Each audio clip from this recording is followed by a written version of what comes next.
Tonight, picture a river in the dark. It is very old, older than any name we have for it, and it is moving south to north through a land of black soil and pale stone, unhurried, certain of itself,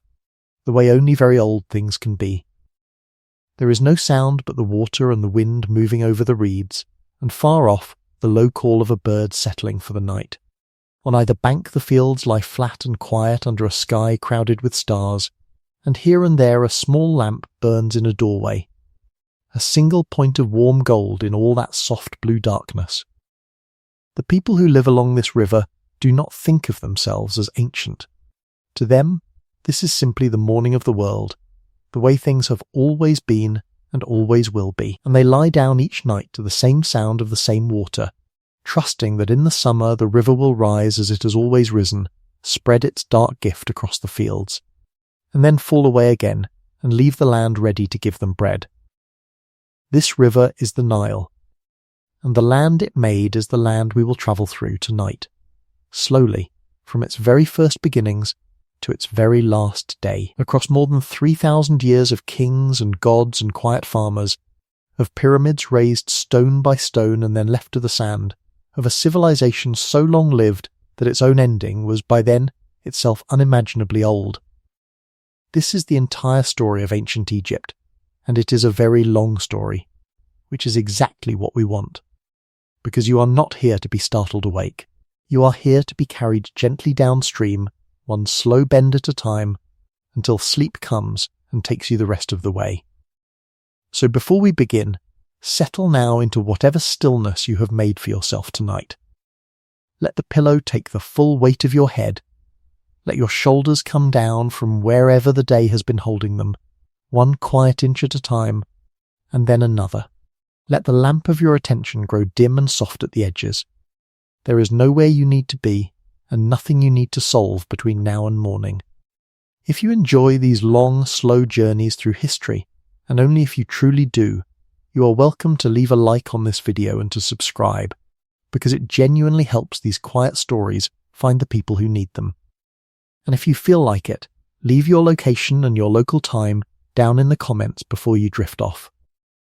It is a small and strangely comforting thing to scroll through in the morning and see all the other sleepless people who were awake with you in the dark, in cities and towns scattered all across the turning world. But there is no hurry even for that. For now, let the words simply move past you like the current of that old river, and if you catch only every third sentence, that is perfectly all right. The story will hold together without you. That is what stories are for. Now, before there was an Egypt, there was no Egypt at all. There was no pharaoh, no pyramid, no writing, no kingdom, not even the idea of a kingdom. There was only the river and the desert and the long, patient work of the sun. To understand how the whole thing came to be, we have to begin not with a king, but with the land itself. Because in Egypt, more than almost anywhere else on earth, the land wrote the first chapter, and the people only followed where it led. Imagine the northeastern corner of the great African continent, a vast expanse of stone and sand baked hard under a merciless sky. Rain almost never falls here. For thousands of years it has been one of the driest places in the world, a sea of dunes and gravel and wind-carved rock stretching in every direction, empty and shimmering and silent. And through the middle of all this deadness runs a single, impossible ribbon of green. The Nile is the longest river on the planet, and it does something that no other great river in that part of the world does. It rises far to the south, deep in the mountains and lakes of the African interior, in lands where the rains do come, heavy and reliable, every year. And every summer, swollen with all that distant rain, the river comes north in a slow flood, spilling over its banks along its lower course, laying down a fresh coat of dark, rich mud across the flat valley floor before drawing back again. The Egyptians would one day give their country a name that meant, simply the Black Land, Kemet, after that dark, fertile soil, and they set it against the Deshret, the Red Land, the lifeless desert that pressed in on either side. Black was life, red was death, and the whole of Egyptian existence, its farming, its religion, its idea of order itself, would be built on that one bright, narrow strip of black earth between two walls of red. It is hard to overstate how strange and how fortunate this arrangement was. In most of the world, farmers must pray for rain and fear its failure, must guess at the seasons and gamble with the sky. But along the Nile, the flood came almost every year like clockwork, arriving in the high heat of summer, cresting, and then falling away in autumn to leave the fields soaked and freshly fertilized, ready for seed. A farmer had only to scatter grain onto the drying mud and let the animals tread it in, and then wait for the harvest to come up thick and gold. The river even provided its own calendar.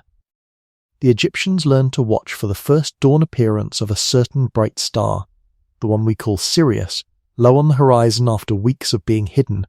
and they found that its return each year came just before the waters began to rise.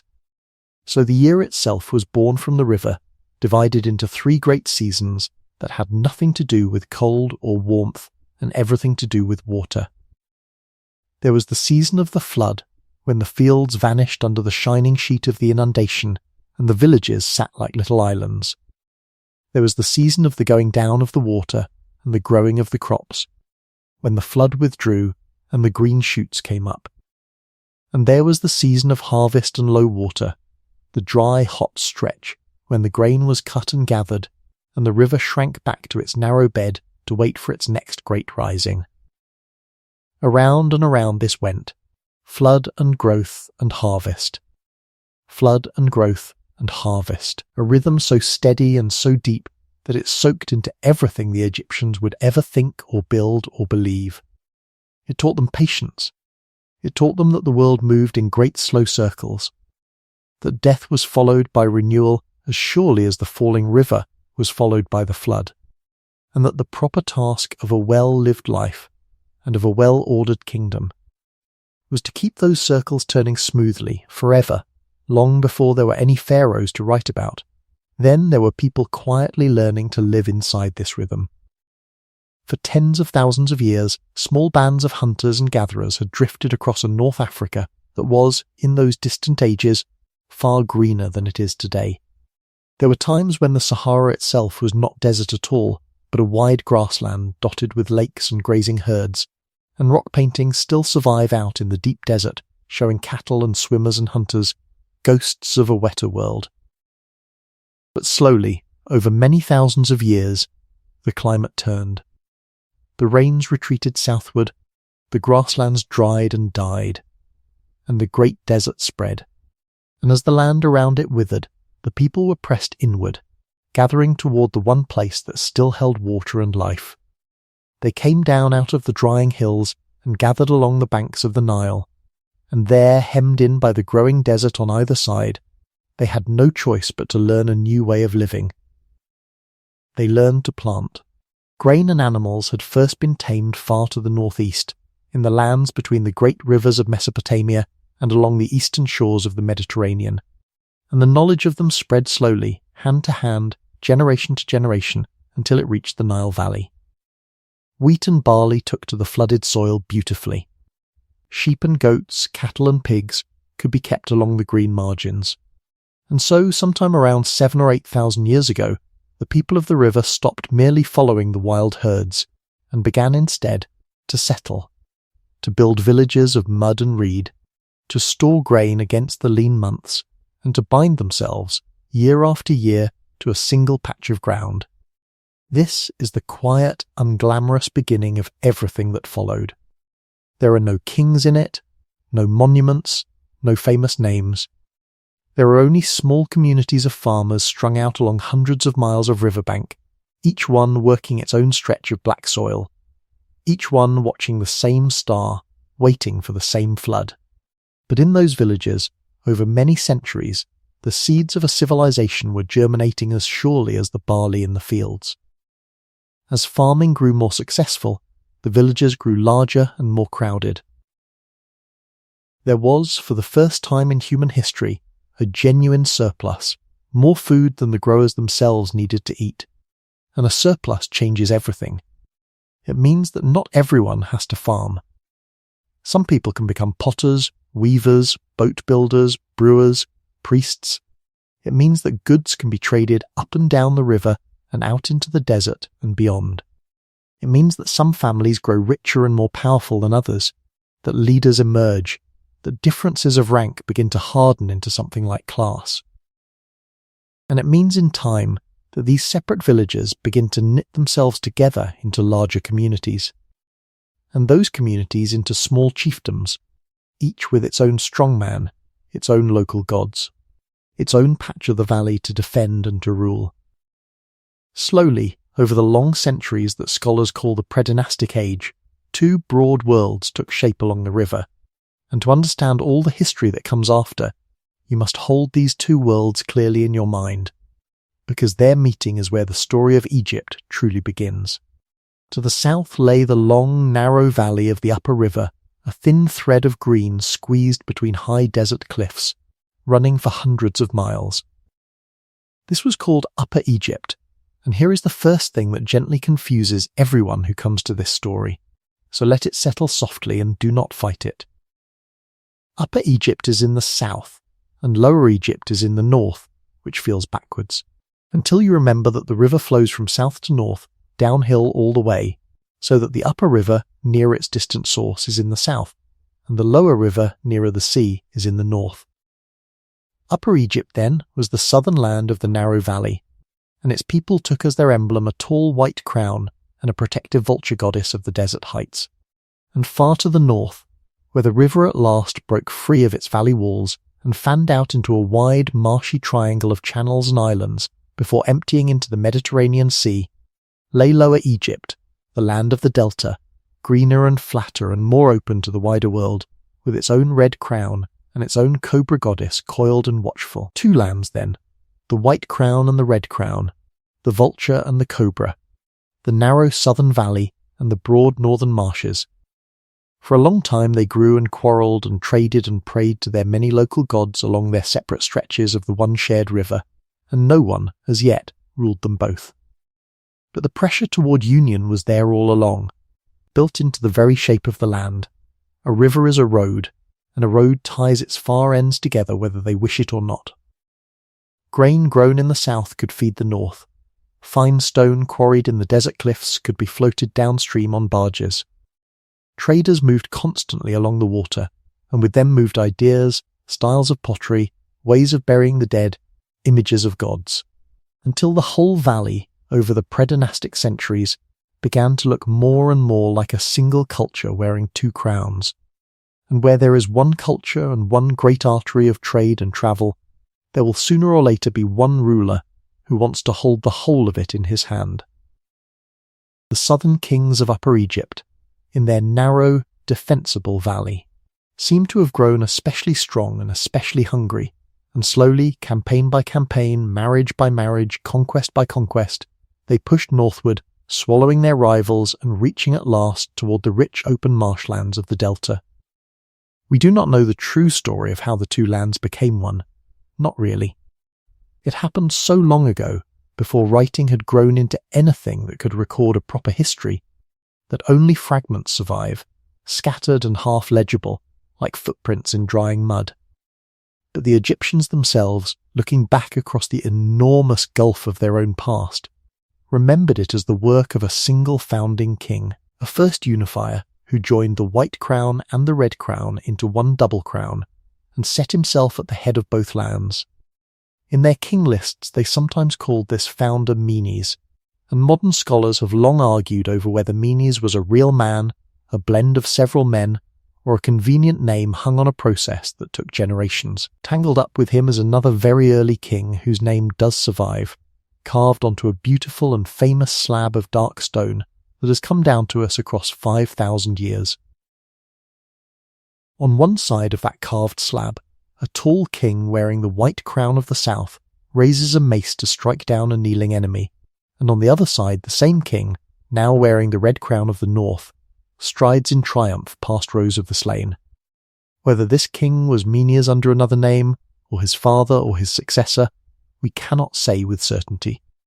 And it does not greatly matter for our slow journey tonight. What matters is the meaning frozen into that stone. It shows us, at the very dawn of Egyptian history, the single idea that would sit at the center of everything for the next 3,000 years and more. One king. Two lands. Order imposed by the crown upon the chaos of division, the strong hand of the ruler holding the whole world together. The Egyptians would call that order Ma'at, and it is a word worth carrying with you through this entire story, because it is the quiet heartbeat underneath all the kings and battles and monuments. Ma'at meant truth and justice and balance and the proper rightness of things, the correct order of the cosmos as it was meant to be. It was the flood coming on time. It was the strong protecting the weak, the fields yielding grain, the sun rising and crossing the sky and setting to rise again, and the Pharaoh, the living king, existed above all to uphold Ma'at against its ever-present enemy, Isfet, which was chaos, disorder, drought, injustice. The darkness that forever pressed against the edges of the ordered world, just as the red desert pressed against the black fields. When the king was strong and righteous and the gods were pleased, Ma'at held, and the flood came, and the grain grew, and Egypt was at peace. When the king was weak, or the gods turned away, chaos leaked back in, the flood failed, hunger came, and the land fell into confusion. This was not, to the Egyptians, a piece of political propaganda. It was the plain structure of reality, and it is why, again and again over the coming millennia, we will see the Egyptians tie the fate of their whole world to the person of a single divine king, and why the loss of that king, or the failure of that kingship, felt to them not like a change of government, but like the loosening of the very bolts that held the sky in place. With unification, then, real history begins, and with it the long, orderly parade of dynasties that Egyptian record keepers, and later a priest named Manetho writing in Greek, would eventually number one after another, from the first dynasty down through the 30th and beyond. We will not trudge through every one of them tonight, name by name, because that is a road that leads to a headache rather than to sleep. Instead, we will move through the great ages, the high tides and low tides of Egyptian power, the way the Egyptians themselves half remembered their past, as a sequence of golden kingdoms separated by troubled in-between times. The first of these great ages, once the two lands were joined, is what scholars call the early dynastic period, the first two dynasties, when the newborn kingdom was finding its feet and inventing, more or less from scratch, the machinery of a state. Somewhere near the point where the narrow valley of the south opened into the broad marshes of the north, at the natural hinge between Upper and Lower Egypt, the early kings founded a great capital.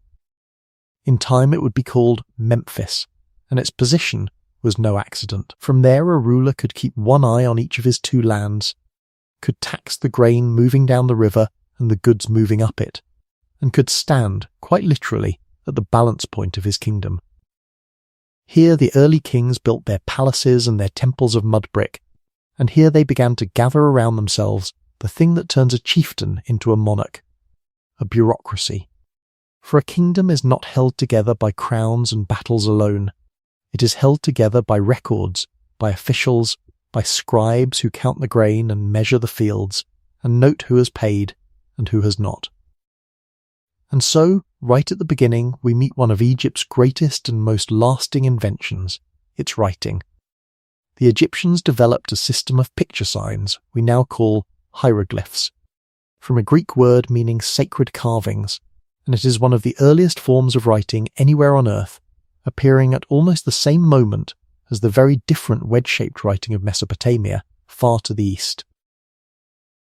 Hieroglyphs were beautiful and intricate, little images of owls and reeds and water and feet and seated men, and they could stand sometimes for the thing they pictured, sometimes for a sound, sometimes for an idea, in a rich and flexible tangle that took years of training to master. At first they were used mostly for short, practical things, labels, tallies, the names of kings and gods,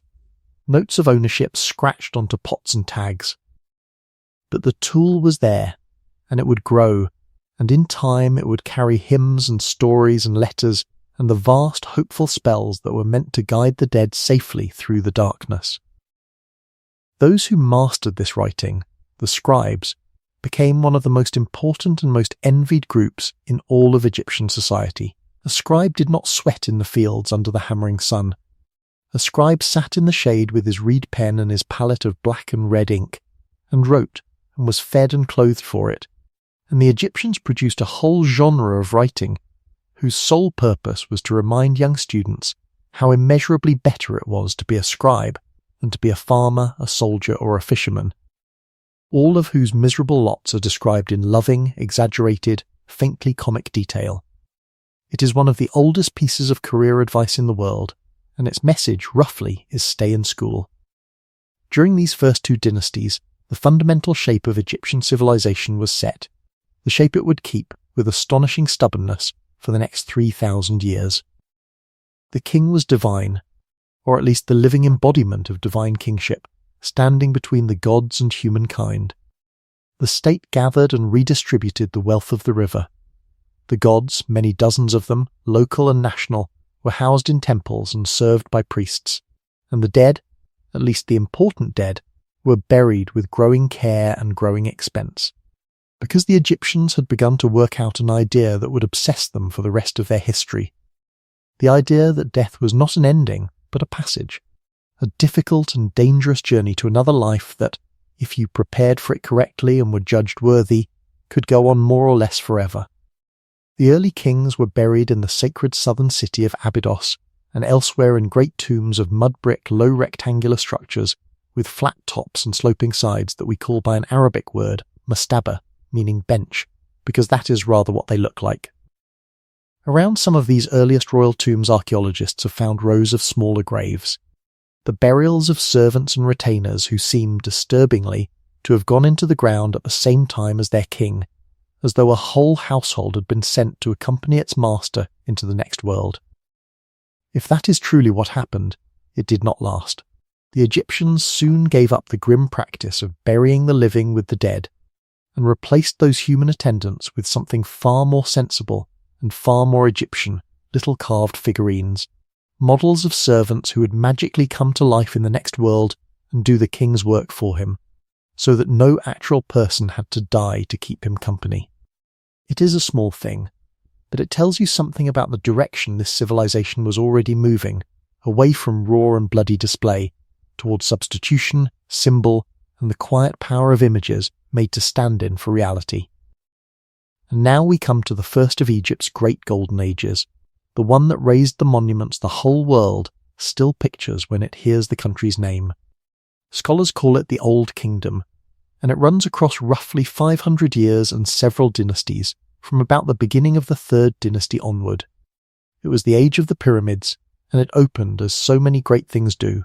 with a single clever man solving a single practical problem in a way that no one had ever quite thought of before.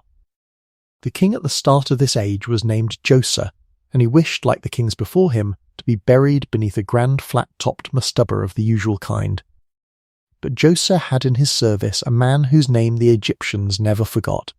a commoner risen by sheer brilliance to become the king's chief minister, architect, priest and physician all at once. His name was Imhotep, and he is the first architect in human history whose name we actually know, which is a remarkable thing to be able to say about a man who lived 4,500 years ago. Imhotep took the old idea of the flat stone bench tomb, and then he did something audacious. He built one mastaba, and on top of it a smaller one, and on top of that a smaller one still,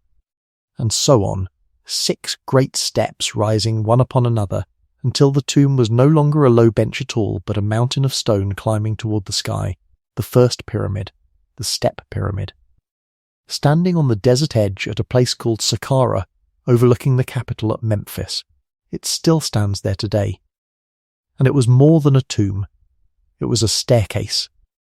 The Egyptians increasingly linked their kings to the sun, and to the sun god who rose in the east, crossed the burning sky, and sank into the west each evening only to be reborn at dawn, and a step pyramid was, among other things,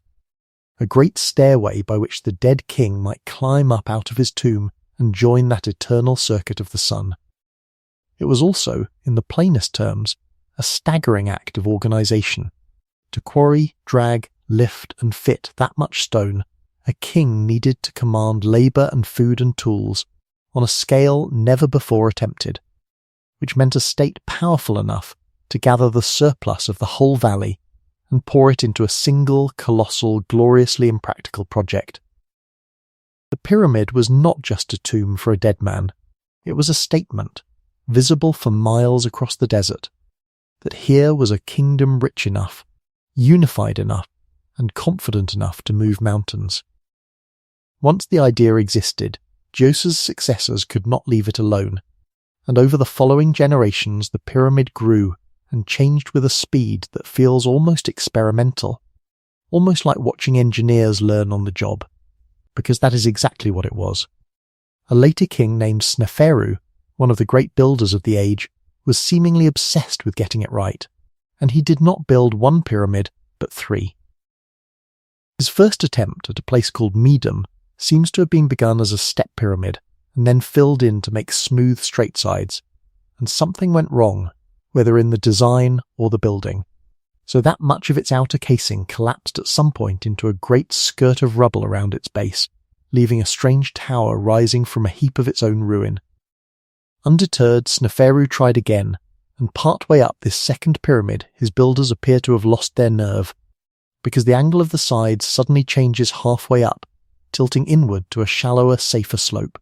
as though someone halfway through the work looked at the steepness and the cracks and quietly decided that a gentler angle would be far less likely to come crashing down on everyone. We call it, for obvious reasons, the bent pyramid, and it remains one of the most human and endearing monuments in all of Egypt, a giant stone monument to a change of mind. And then, having learnt from both of these, Sneferu built a third, the first true smooth-sided pyramid, to be completed successfully from bottom to top, its sides rising in one clean, confident, unbroken line, glowing faintly red in the desert light from the stone of its core, so that we call it the Red Pyramid. Sneferu, in other words, failed, adjusted, and finally succeeded, and in doing so he handed his son the finished technique for the greatest building of the ancient world. That son was Khufu,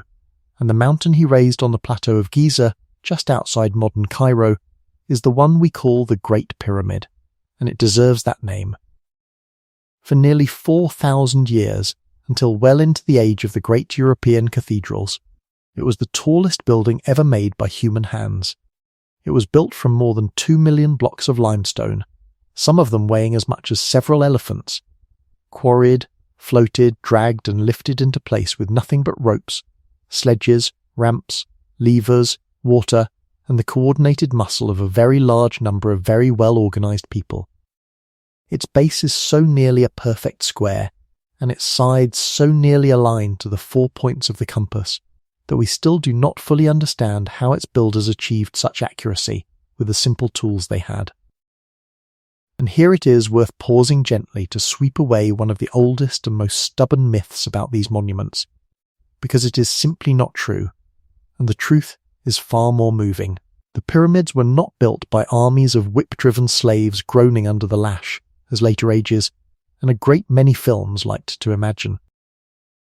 The people who built them were, for the most part, ordinary Egyptians, free farmers and labourers and skilled craftsmen,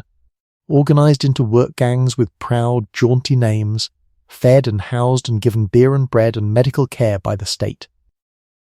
Near the pyramids, archaeologists have found the remains of the workers' own town, their bakeries and breweries, their barracks, and their cemeteries, and in those graves lie men and women who were buried with honour, close to the king they had served, their bones showing the wear of hard labour, but also the mending of healed injuries, the marks of a society that valued and looked after the people who did its heavy lifting. Many of them seem to have worked in shifts, coming in from their villages during the season of the flood, when the fields were under water and there was little farming to be done, to earn their bread by hauling stone for their god-king, and then returning home for the planting. To build a pyramid was, in a strange way, a national project, a thing done together, a way of turning the idle flood season into a monument to the order of the world. It was the whole of Egypt, gathered up and pointed at the sky. Khufu's son and grandson built the 2 other great pyramids at Giza, so that 3 of them stand there together on the plateau, and beside them, carved from a single enormous outcrop of living rock, crouches the vast lion-bodied, human-faced figure we call the Great Sphinx. Its worn features gazing east toward the rising sun across the sands. Standing among them, even in ruin, even stripped of the gleaming white casing stones that once made them blaze in the sunlight like polished mirrors, one feels the confidence of that age, its certainty that the king was a god, that the sun would rise, that the flood would come, and that stone, if piled high enough and true enough, could hold a name and a soul safe against the erosion of eternity. Behind all this stone lay a deepening web of belief, and at its centre stood the sun. The great religious city of this age was Heliopolis, the city of the sun in Greek, where the priests of the sun god Ra grew immensely powerful and wove together the tangled family of Egypt's gods into grand stories of creation. In their telling, the world had begun as a dark, formless, watery chaos, and out of that endless ocean a single mound of dry land had risen, the first hill, on which the Creator brought forth light and air and the first gods, and everything, the pyramids included, echoed that first rising of solid ground out of the deep. The king, in death, would rise like that first mound, would climb like the morning sun, would sail across the sky in the great boat of Ra, and join the circling stars that never set. The oldest of the Egyptians' vast collections of funeral spells, the ones we call the pyramid texts because they were carved onto the inner walls of the later Old Kingdom pyramids, are full of this soaring, strange, hopeful imagery. The dead king flying up as a falcon, climbing a ladder of sunbeams, taking his place among the imperishable stars. It is some of the oldest religious writing in the world, and much of it is beautiful, and a good deal of it is baffling, and all of it is aimed at the same tender, universal wish, that the person we love, or the person we are, should not simply vanish into the dark when the breath stops,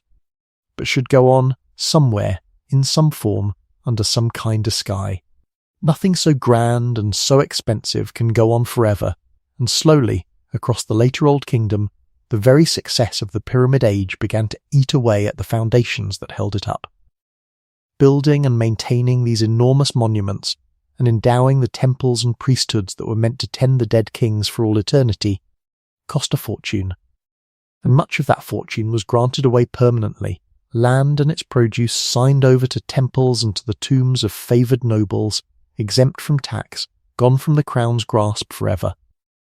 Meanwhile the kings, to govern their long thin country, relied more and more on provincial officials, the governors of the various districts up and down the valley, and over the generations these local lords grew rich and grew roots. What had begun as offices granted by the king began to pass quietly from father to son, until the great families of the provinces were, in all but name, hereditary local rulers, building fine tombs for themselves back home in their own districts, rather than clustering humbly around the king's pyramid, as their grandfathers had.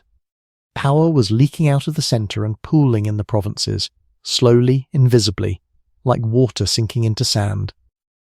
And then, at the worst possible moment, the one thing the Egyptians could never control, and most deeply feared, appears to have turned against them. The last great king of the age, a man named Pepi II, is remembered for one of the longest reigns in all of human history. Sitting on the throne by tradition for somewhere in the region of 90 years, from boyhood into extreme old age. Whatever the exact number, a reign that long carries its own quiet poison.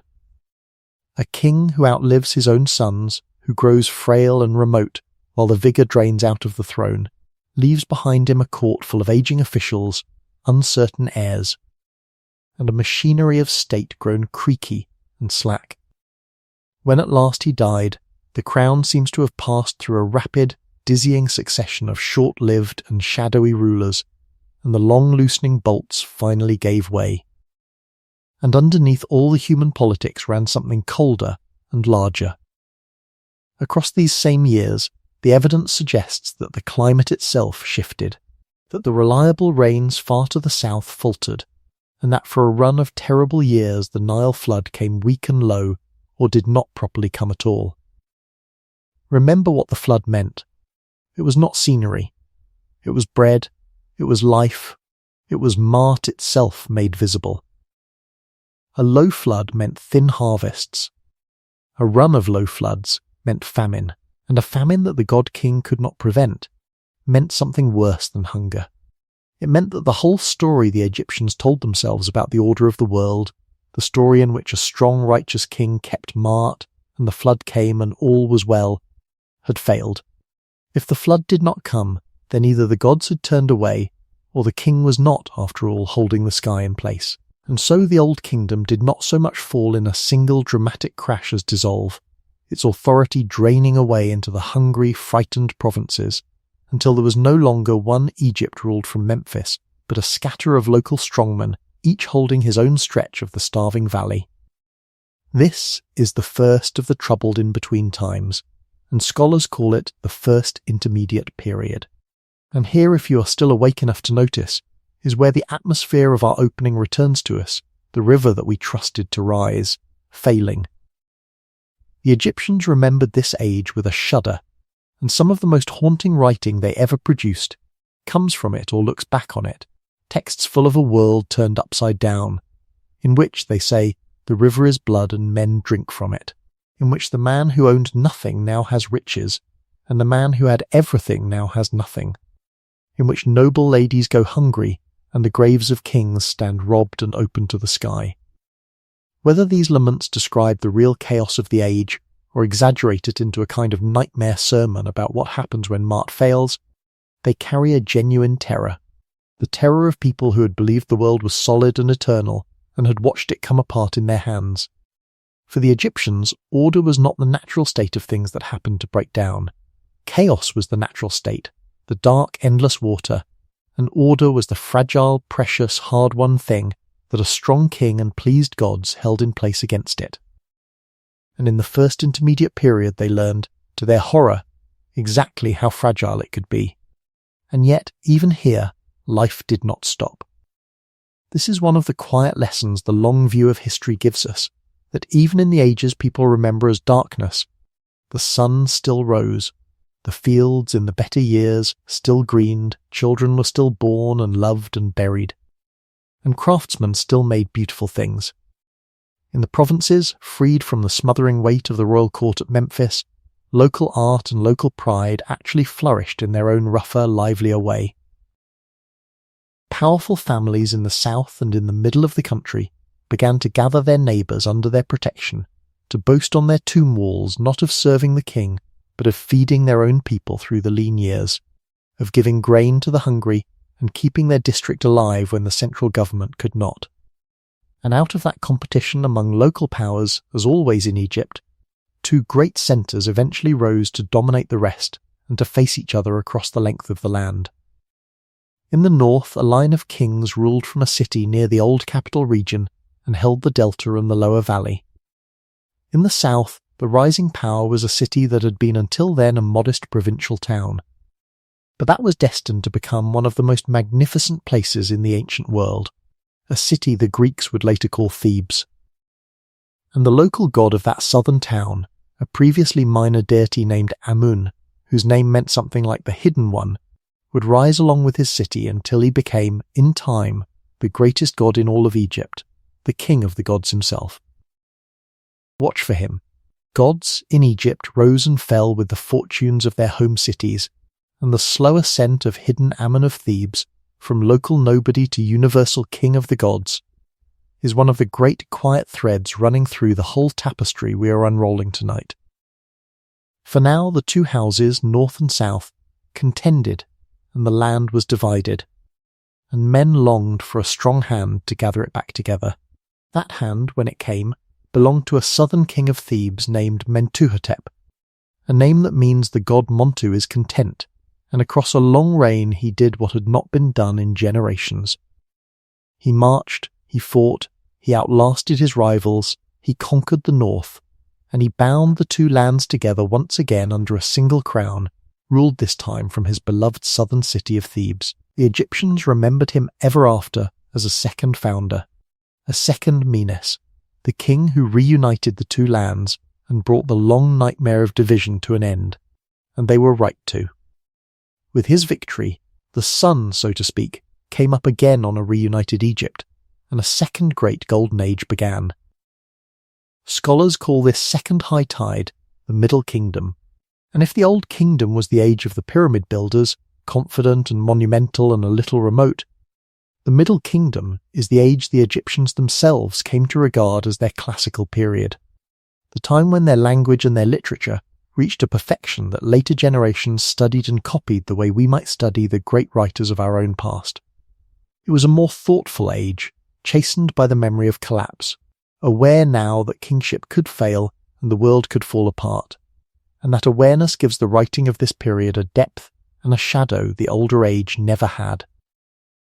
The line of Theban kings that Mentuhotep founded did not last many generations before the throne passed,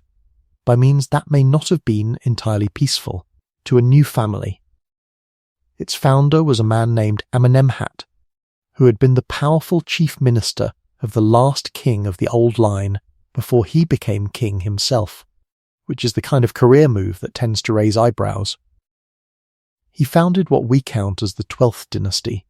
and it would prove to be one of the strongest and most capable dynasties in all of Egyptian history. Amenemhat, perhaps because he understood better than anyone how a determined official could climb onto the throne, took shrewd steps to secure his new line. He moved the working capital back north to a newly founded city near the balance point of the two lands, the better to govern the whole country. And he pioneered a clever device that his successors would use again and again, the co-regency. Rather than wait to die and leave his heir to fight off rivals, Amenemhat crowned his son as junior king alongside himself while he still lived, so that the young man could learn the craft of rule, command armies, and be publicly established as the successor with his father's strong arm still there to protect the arrangement. It was a wise idea, and the Egyptians would use it to smooth the dangerous moment of succession for centuries. And yet, for all his cleverness, Amenemhat came to a dark end, cut down, it seems, by assassins from within his own palace in the night, while his son and co-king was away campaigning. Out of that grim event came one of the treasures of Egyptian literature, a poem in which the murdered king's ghost speaks to his son, warning him bitterly to trust no one, not the men who eat at his table, not the friends he has raised up, for it was exactly such trusted men who came for him in the dark. It is a cold, disillusioned, unforgettable piece of writing, a father's dying advice reduced to a single word, beware, and from the same troubled succession came the most beloved story the Egyptians ever told, the tale of Sinu, which they copied and recopied for 1,000 years. It follows a court official who, overhearing the news of the old king's death while on campaign, is seized by a sudden nameless panic and flees Egypt altogether. Running east into the lands of Asia, where he lives for many years among the desert tribes, prospers, raises a family, becomes a great man among strangers. And yet, growing old in exile, he is gripped by a longing so deep it aches, the longing to come home, to die in Egypt, to be buried properly in the black land under the eye of his king, rather than in some foreign grave. In the end, the new king, gracious, forgives him and calls him home, and the old wanderer weeps to be given a proper Egyptian tomb at last. It is, underneath its ancient setting, a story about homesickness, about exile and belonging and the pull of the place that made you, and it has lost none of its power in 4,000 years. Because those feelings have not aged at all. The kings of this dynasty were, on the whole, doers, hard-working, practical rulers who pushed Egypt's borders outward and turned their energies to great works that fed and defended the country, rather than to pyramids that merely awed it, though they built those too, more modestly, of mud brick faced with stone.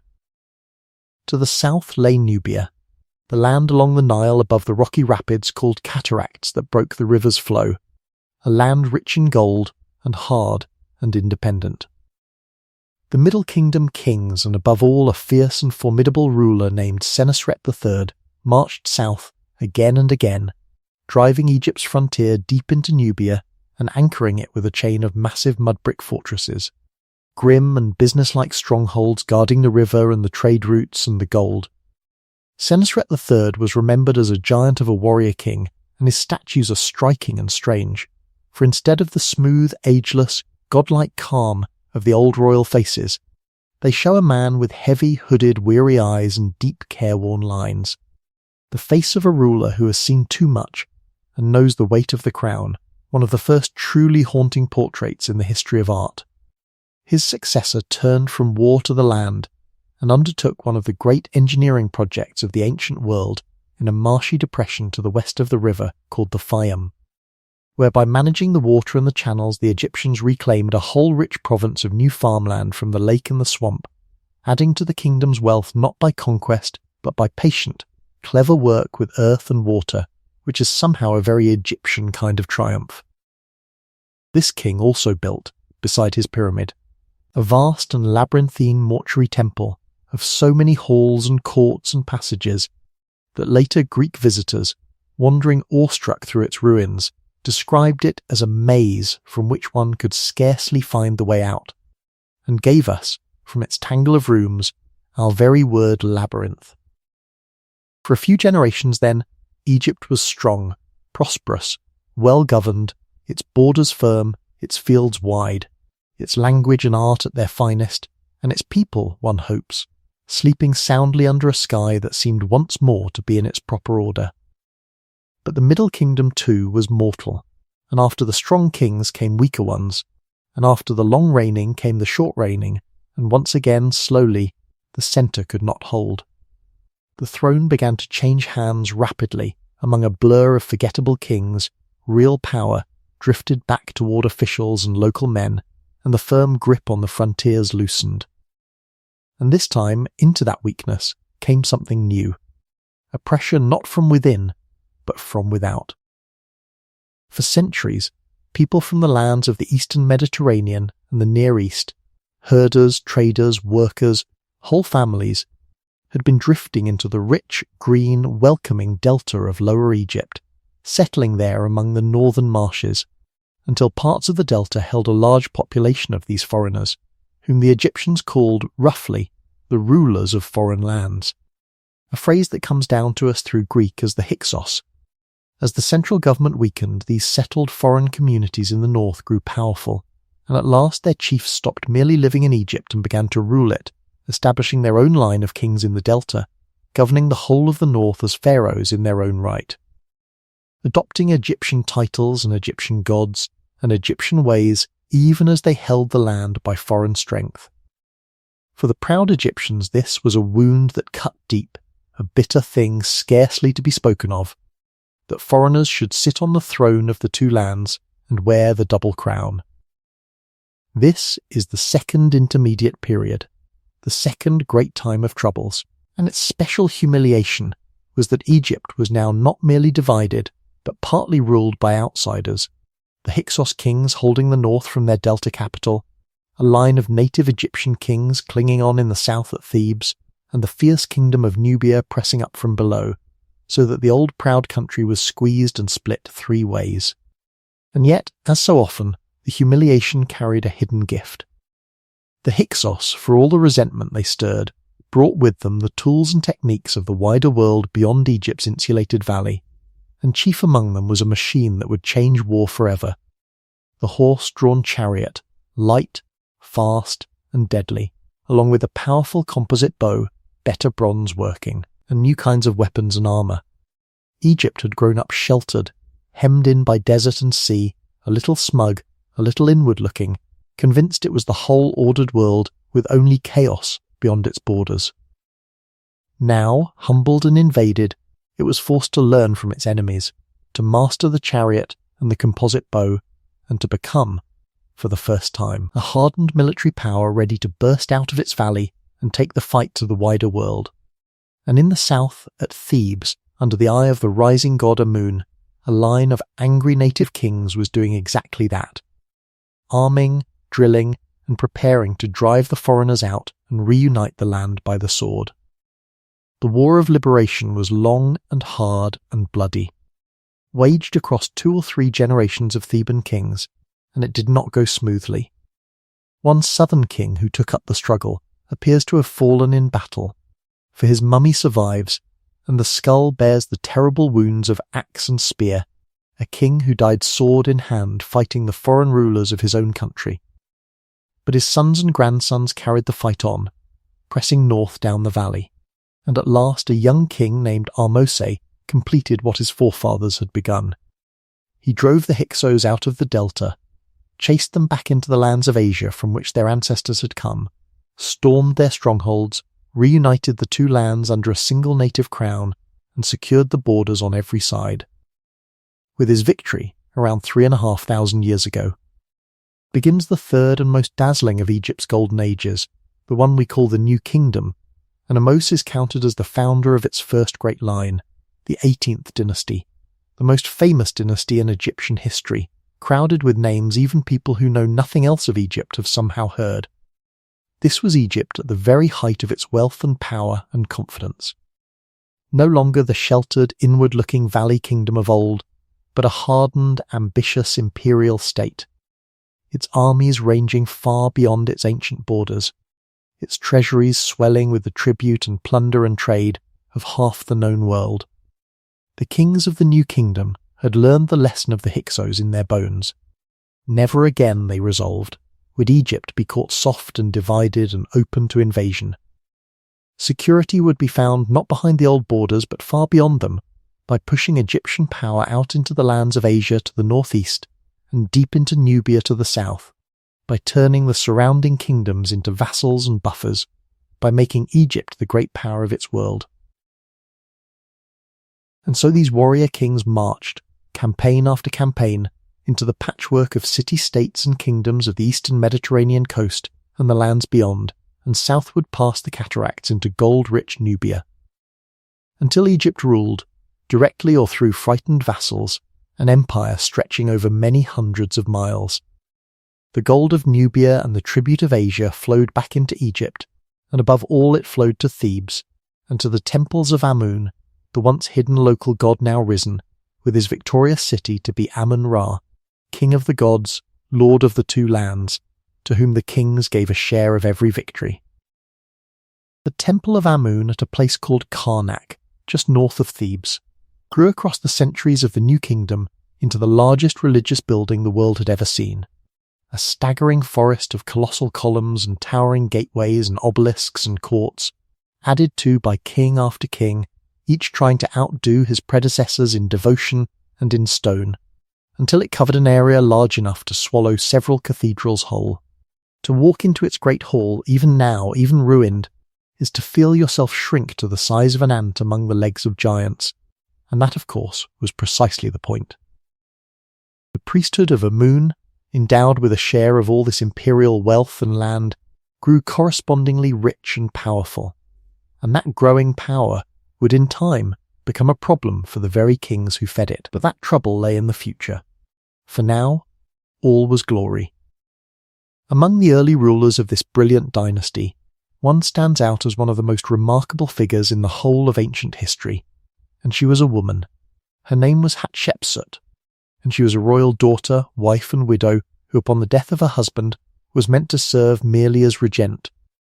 guardian of the throne on behalf of her young stepson, a boy too small to rule.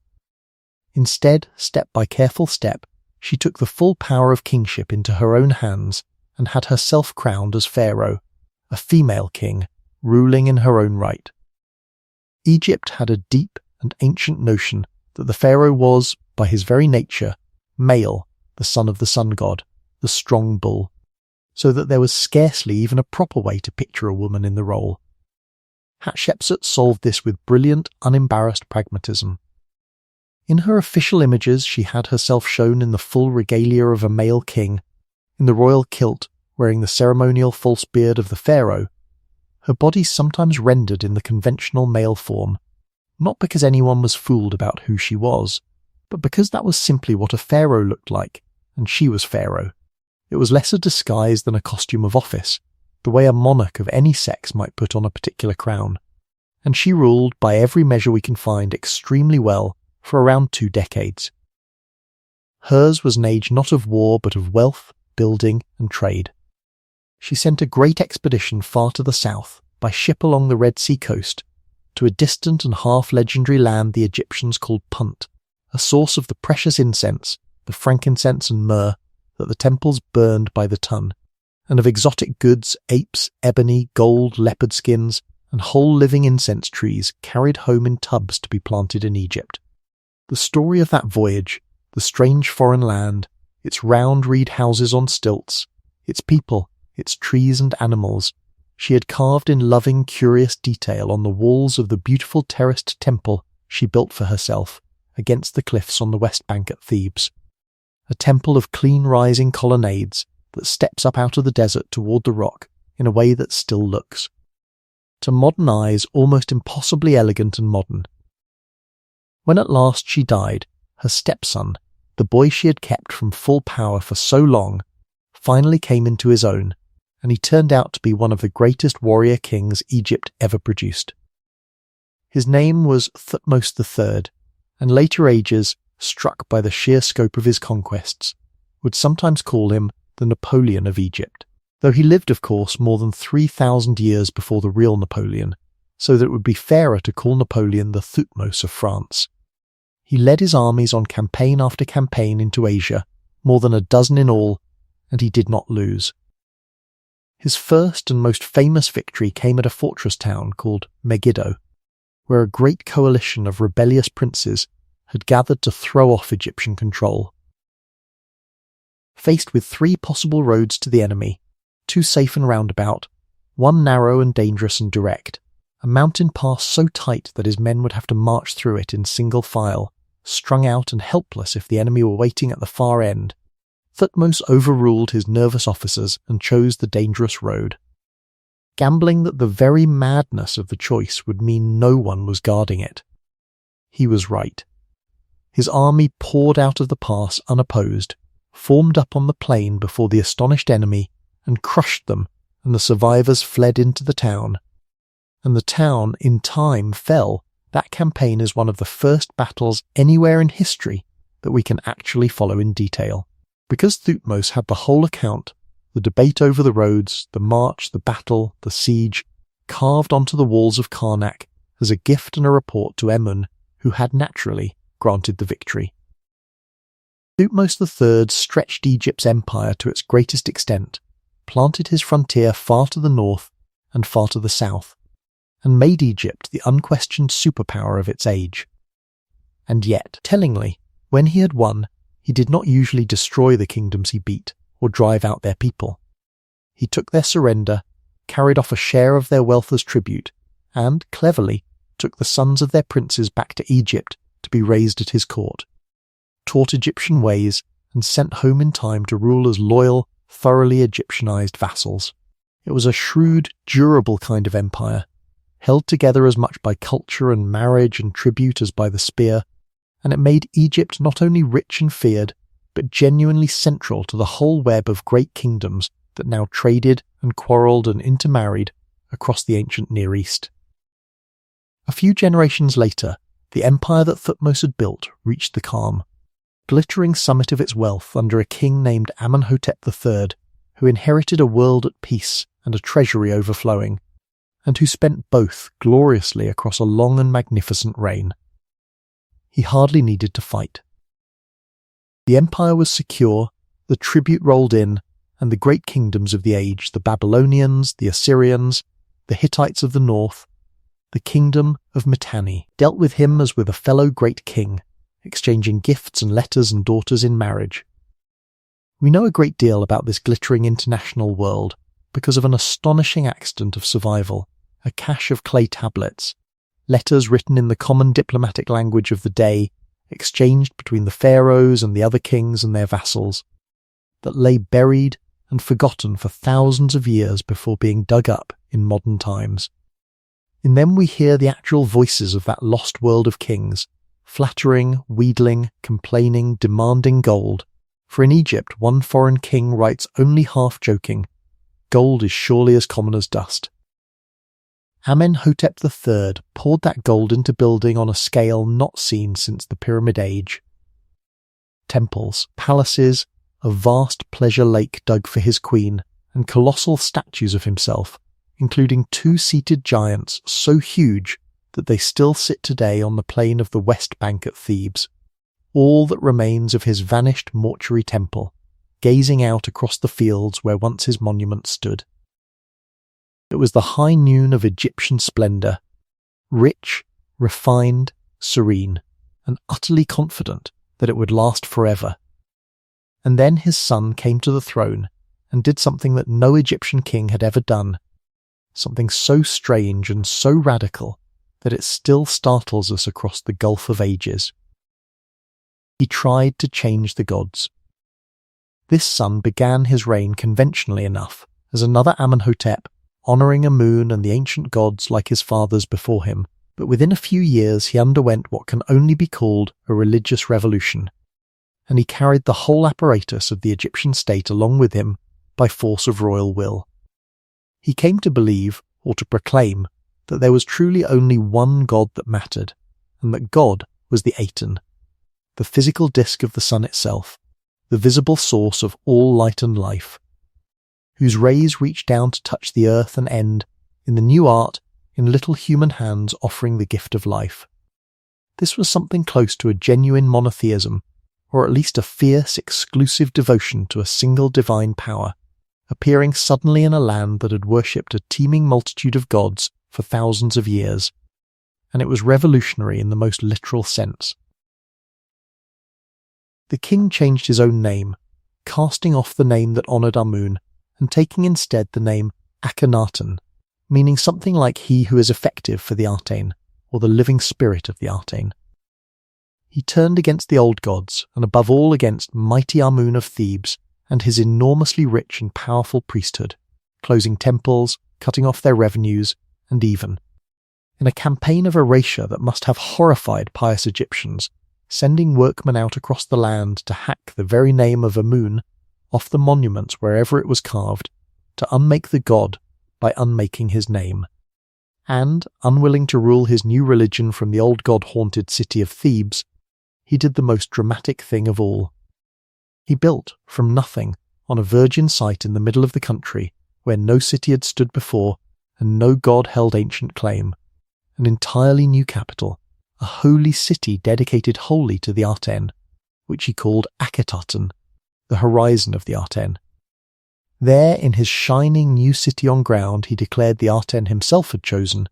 Akhenaten lived with his famously beautiful queen, Nefertiti, whose painted likeness, that long, graceful neck, those serene and perfect features, has become one of the most recognised faces from the entire ancient world, and their daughters, a royal family that was now shown, in the strange new art of the age, in a way no pharaoh had ever been shown before. For the art changed as radically as the religion. Gone was the timeless, idealised, godlike stiffness of the old royal images, and in its place came something soft, curved, elongated, almost dreamlike and sometimes almost grotesque. The king with a long face and heavy lips, and a strangely rounded belly and swelling thighs. The family shown not frozen and eternal, but tender and intimate. The king and queen embracing their little girls, kissing them, dandling them on their knees beneath the reaching rays of the sun.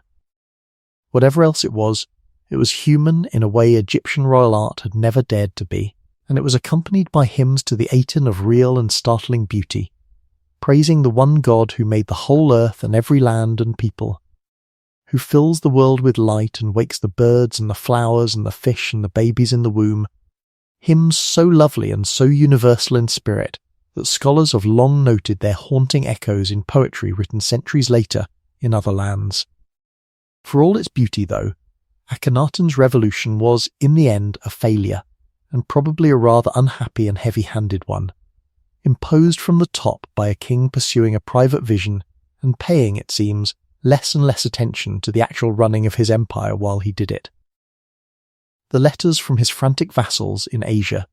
begging for the troops and gold that never came as their cities fell to enemies and rivals, suggest a king lost in his god, while the empire his forefathers had won began to fray at the edges.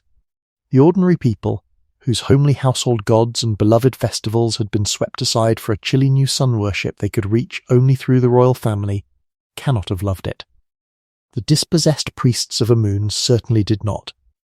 And so, when Akhenaten died, the whole enormous experiment collapsed almost at once, like a tent whose single pole has been pulled away. His shining new city was abandoned to the sand within a generation, so completely that it lay nearly untouched for us to dig up thousands of years later, a perfect snapshot of a vanished heresy. The old gods came roaring back, Amun above all, his hacked-out name recarved, his temples reopened and re-endowed, his priesthood restored to wealth and power greater than ever. And the young boy who eventually came to the throne in the wreckage of his father's revolution is, by one of history's great ironies, the most famous pharaoh of them all, not for anything he did. For he was a child who ruled briefly and died young, but for what happened to him after death. He had been born with a name honouring the Aten, but as the old religion returned, his name was changed to honour Amun instead, and so we know him as Tutankhamun. He restored the old gods, undid his father's revolution, or had it undone in his name by the powerful men around him. And then he died, still only a young man, of causes we still argue about, and was buried, hurriedly it seems, in a small tomb in the royal burial ground on the west bank at Thebes, the great desert valley we call the Valley of the Kings. And here it is worth lingering a moment, gently on that valley, because it tells us how the New Kingdom kings had changed their thinking about death since the far-off Pyramid Age. The pyramid builders had raised their tombs high and visible, mountains of stone announcing to the world exactly where the king and his treasure lay, and the entirely predictable result was that every one of them was broken into and robbed, usually within a few generations, sometimes within a few years. The New Kingdom kings learned from that long disaster and reversed the whole strategy. Instead of building up, in plain sight, they dug down, in secret, tunnelling their tombs deep into the rock of a remote, dry, desolate valley in the western desert behind Thebes, guarded and hidden, hoping that concealment would succeed where the pyramid's arrogance had failed. It did not, in the end, work either. Nearly every royal tomb in that valley was also robbed in antiquity,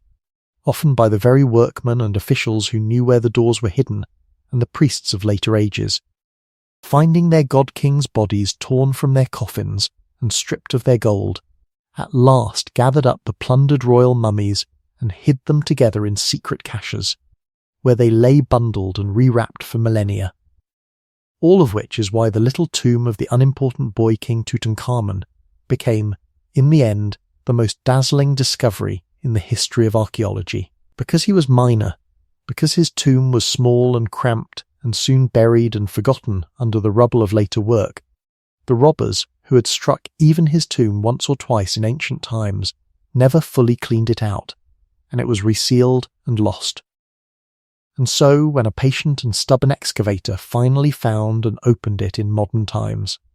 after years of digging in a valley everyone else believed was exhausted, he found what no one had ever seen before,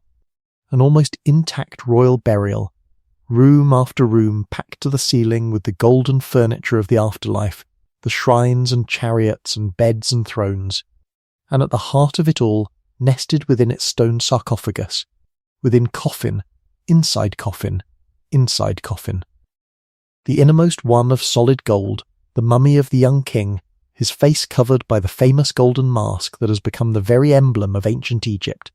serene and beautiful and ageless. If the tomb of a boy who ruled briefly and mattered little held such treasure, the mind reels trying to imagine what must have been buried, and then stolen, with a great and long reigning conqueror. And it is one of history's quiet jokes that Tutankhamun, who wished above all to be remembered as the king who restored the old order, is remembered instead as a golden mask, a mystery and a face, the accidental immortal, famous for the simple reason that the robbers missed him. After the boy king's brief reign, the throne passed, through a general and an elderly official, to a new and vigorous family, the 19th dynasty, and with it Egypt shook off the strange dream of the Aten heresy and set about restoring its full might and majesty in the old style. A short-lived founder was followed by his son, a strong and capable warrior king who campaigned to win back the lands and prestige lost during the years of Akhenaten's distraction. and who was also one of the finest builders and craftsmen ever to hold the throne, leaving behind temple reliefs of exquisite delicacy and a tomb of surpassing beauty. But it was his son who would become the most famous king of this whole imperial age,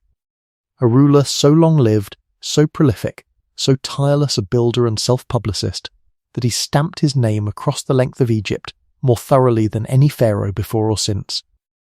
This was Ramesses II, whom later ages would call Ramesses the Great, and he reigned for an extraordinary span of around 66 years, so long that most of his subjects lived and died having never known any other king on the throne, so long that he outlived a dozen of his own chosen heirs before the throne finally passed to one who happened to survive him. In his youth, he fought the great rival of the age, the mighty Hittite Empire of the North, in a famous clash near a Syrian city called Kadesh, one of the largest chariot battles ever fought, thousands of chariots wheeling and colliding on the plain. The battle itself was, in honest truth, something close to a draw, and Ramesses very nearly lost his life and his army when he was lured forward and ambushed and cut off from his own troops, saved only by hard fighting, and as he tells it, by the personal intervention of the god Amun and his own superhuman courage.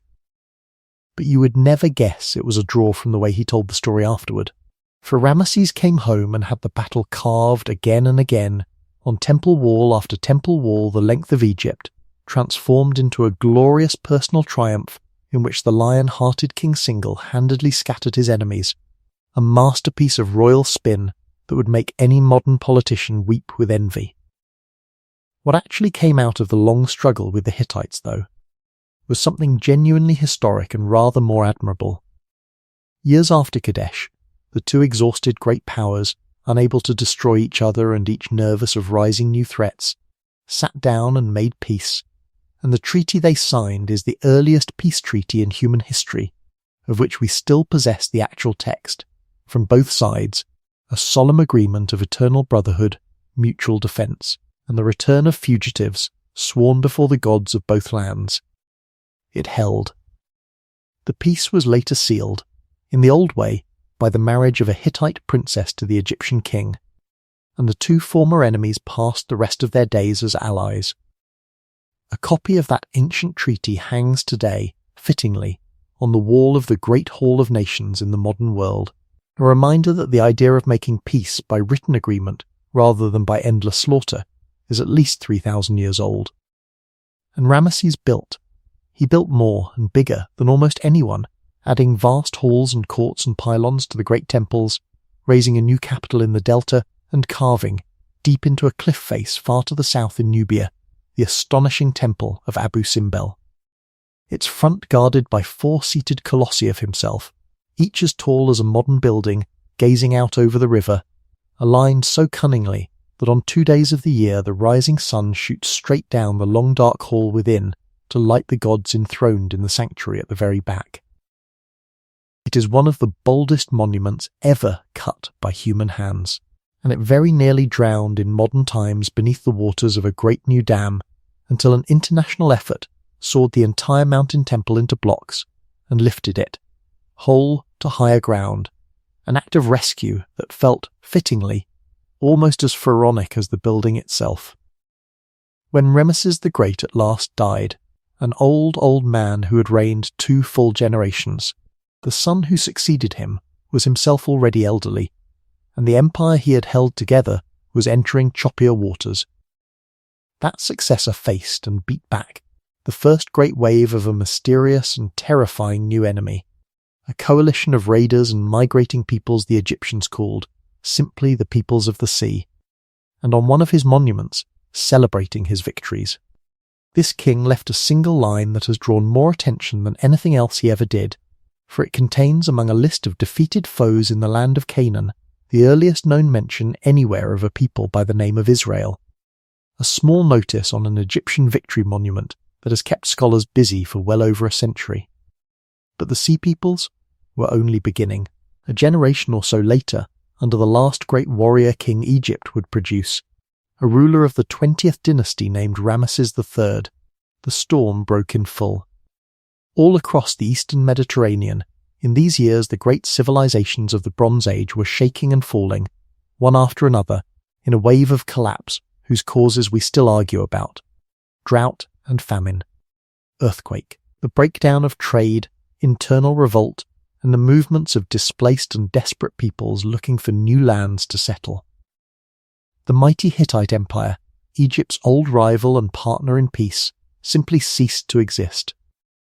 Great cities burned and were never rebuilt, and down toward Egypt, by land and by sea, came the sea peoples in force, not merely raiders now, but whole nations on the move.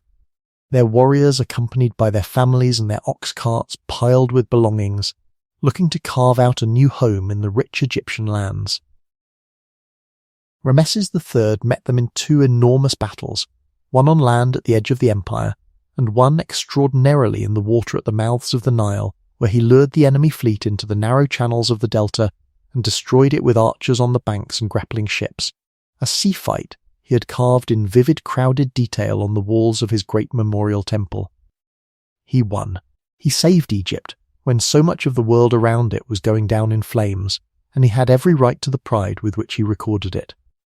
But it was the last great victory. Holding off that tide had cost Egypt dearly, and the empire that survived was poorer, smaller, more exhausted, its foreign possessions slipping away, its wealth drying up. And the signs of that exhaustion in the reign of Rameses III are among the most vivid and human records the ancient world has left us. For in his reign the workmen who cut and decorated the royal tombs, the skilled artisans who lived together in their own tight-knit government village on the west bank at Thebes, a village whose ruins and whose astonishingly detailed daily records survive, went unpaid. Their rations, the grain that was their wages, failed to arrive on time, month after month, and at last, hungry and desperate, they did something that had, so far as we know, never been recorded before in all of human history. They went on strike. They downed their tools, marched out of their village, sat down at the temples where the grain was stored, and refused to move until they were paid, in what is quite literally the first labour strike anyone ever wrote down, 3,000 years before the word existed. The records of their village give us the whole texture of their lives, their quarrels and lawsuits, their love affairs and divorces, their sick days and their gods and their grumbling, the ordinary human noise of a working community, preserved by the dry desert air across 30 centuries. And the same reign gives us something darker still, the detailed court records of a conspiracy hatched within the royal palace itself, a plot by one of the king's own secondary wives to murder him and put her son on the throne in place of the rightful heir. A plot that seems, from the evidence of the aged king's own mummy, to have succeeded at least in the murder, his throat cut, though the throne passed as intended and the plotters were tried and condemned. A strike, a palace murder, unpaid workers, robbed tombs, these are the sounds of a great age winding down. After Rameses III came a long, dispiriting line of kings, all bearing the name Rameses, the third, fourth, fifth, and on down to the 11th, weaker and weaker, poorer and poorer, presiding over a shrinking, troubled land where the flood sometimes failed again, where grain prices soared, where foreign enemies gnawed at the borders and roving bands made the roads unsafe, and where, most tellingly of all, the robbing of the royal tombs became so widespread and so brazen that the authorities held solemn investigations into it, whose records survive, listing which tombs had been broken open and which still, for the moment, held, when the men appointed to guard the resting places of the god-kings are themselves digging them up for the gold. The sacred order has worn very thin indeed. And through all this decline, real power in the country was quietly changing hands. Remember the priesthood of Amun, that we watched grow rich and mighty on the tribute of empire back in the glory days. Across the centuries, the temple of Amun at Thebes had accumulated a colossal share of all the land and wealth of Egypt, and its high priest had become one of the most powerful men in the kingdom. Now, as the kings weakened, the high priests of Amun at Thebes grew strong enough to rule the whole south of the country in all but name, commanding armies, appointing officials, even having themselves depicted at the same size as the pharaoh, a stunning breach of the old rules of art in which only the king was ever shown large. And so, when the last of the Ramesses kings finally died, the fiction of a single united Egypt quietly dissolved once more. The kings, now a new line, ruled the north from a delta city called Tanis, while the high priests of Amun ruled the south from Thebes, the two powers linked by marriage and by a careful sharing out of authority, but the land, in plain fact, divided again. This is the beginning of the third of the great troubled times, the third intermediate period, and it would prove the longest and most tangled of them all. Several centuries in which Egypt was ruled sometimes from the north and sometimes from the south,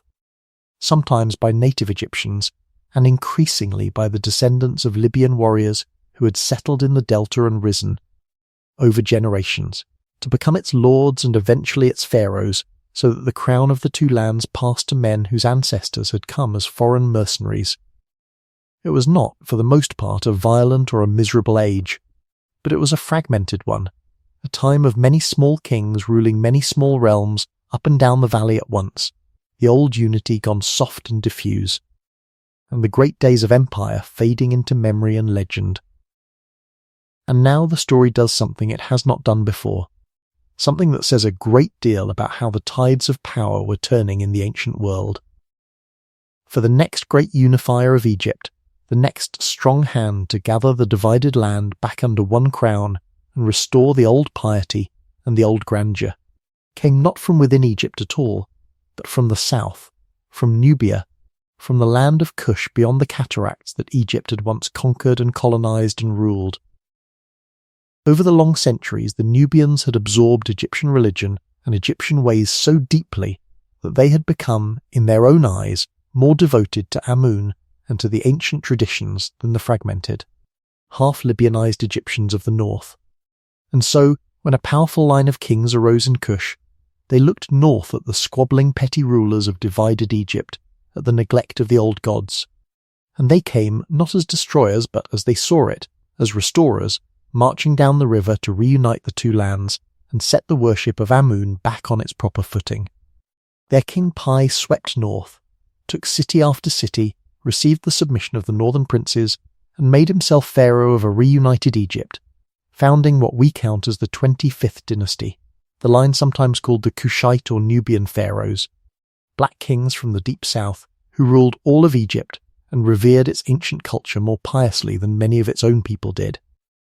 They were great builders and restorers, repairing temples, reviving old art styles, reaching consciously back over the centuries to the glories of the Old and Middle and New Kingdoms as models. And for a time Egypt was whole and devout, and on the surface restored to something like its former dignity,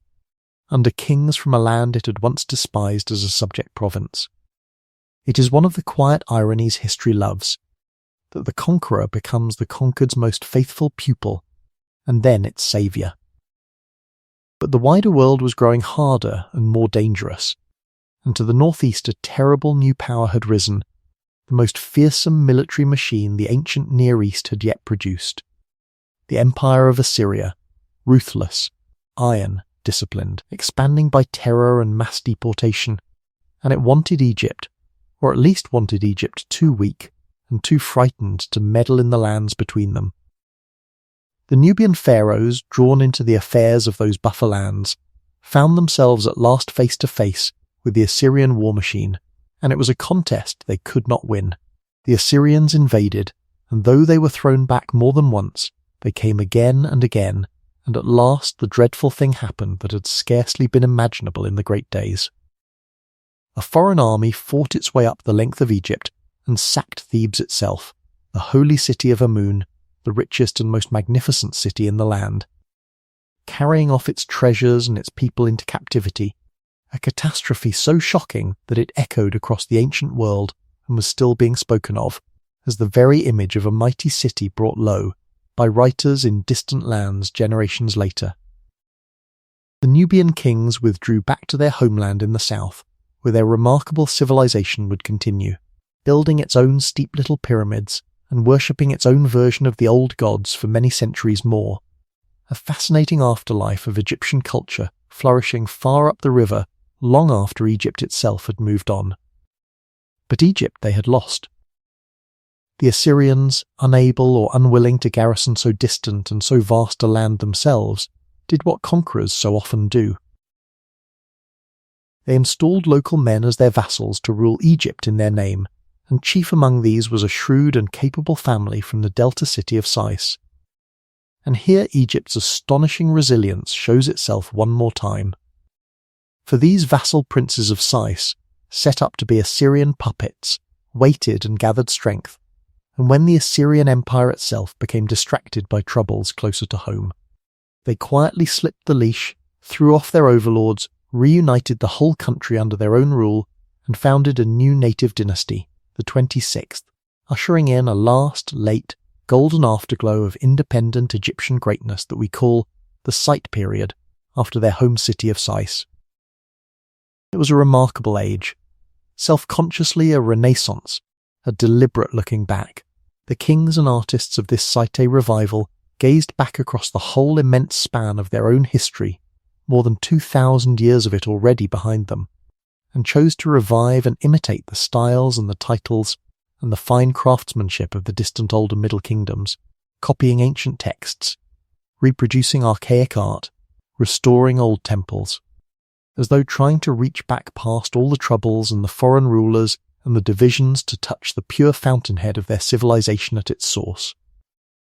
There is something very moving in it, a great old culture, sensing perhaps that its evening was drawing on, turning lovingly to preserve and honour its own beginnings. And the Site kings were not merely antiquarians. They were also clear-eyed realists who understood that the old insular Egypt could no longer stand alone in a world of iron empires, and so they opened the country outward as never before.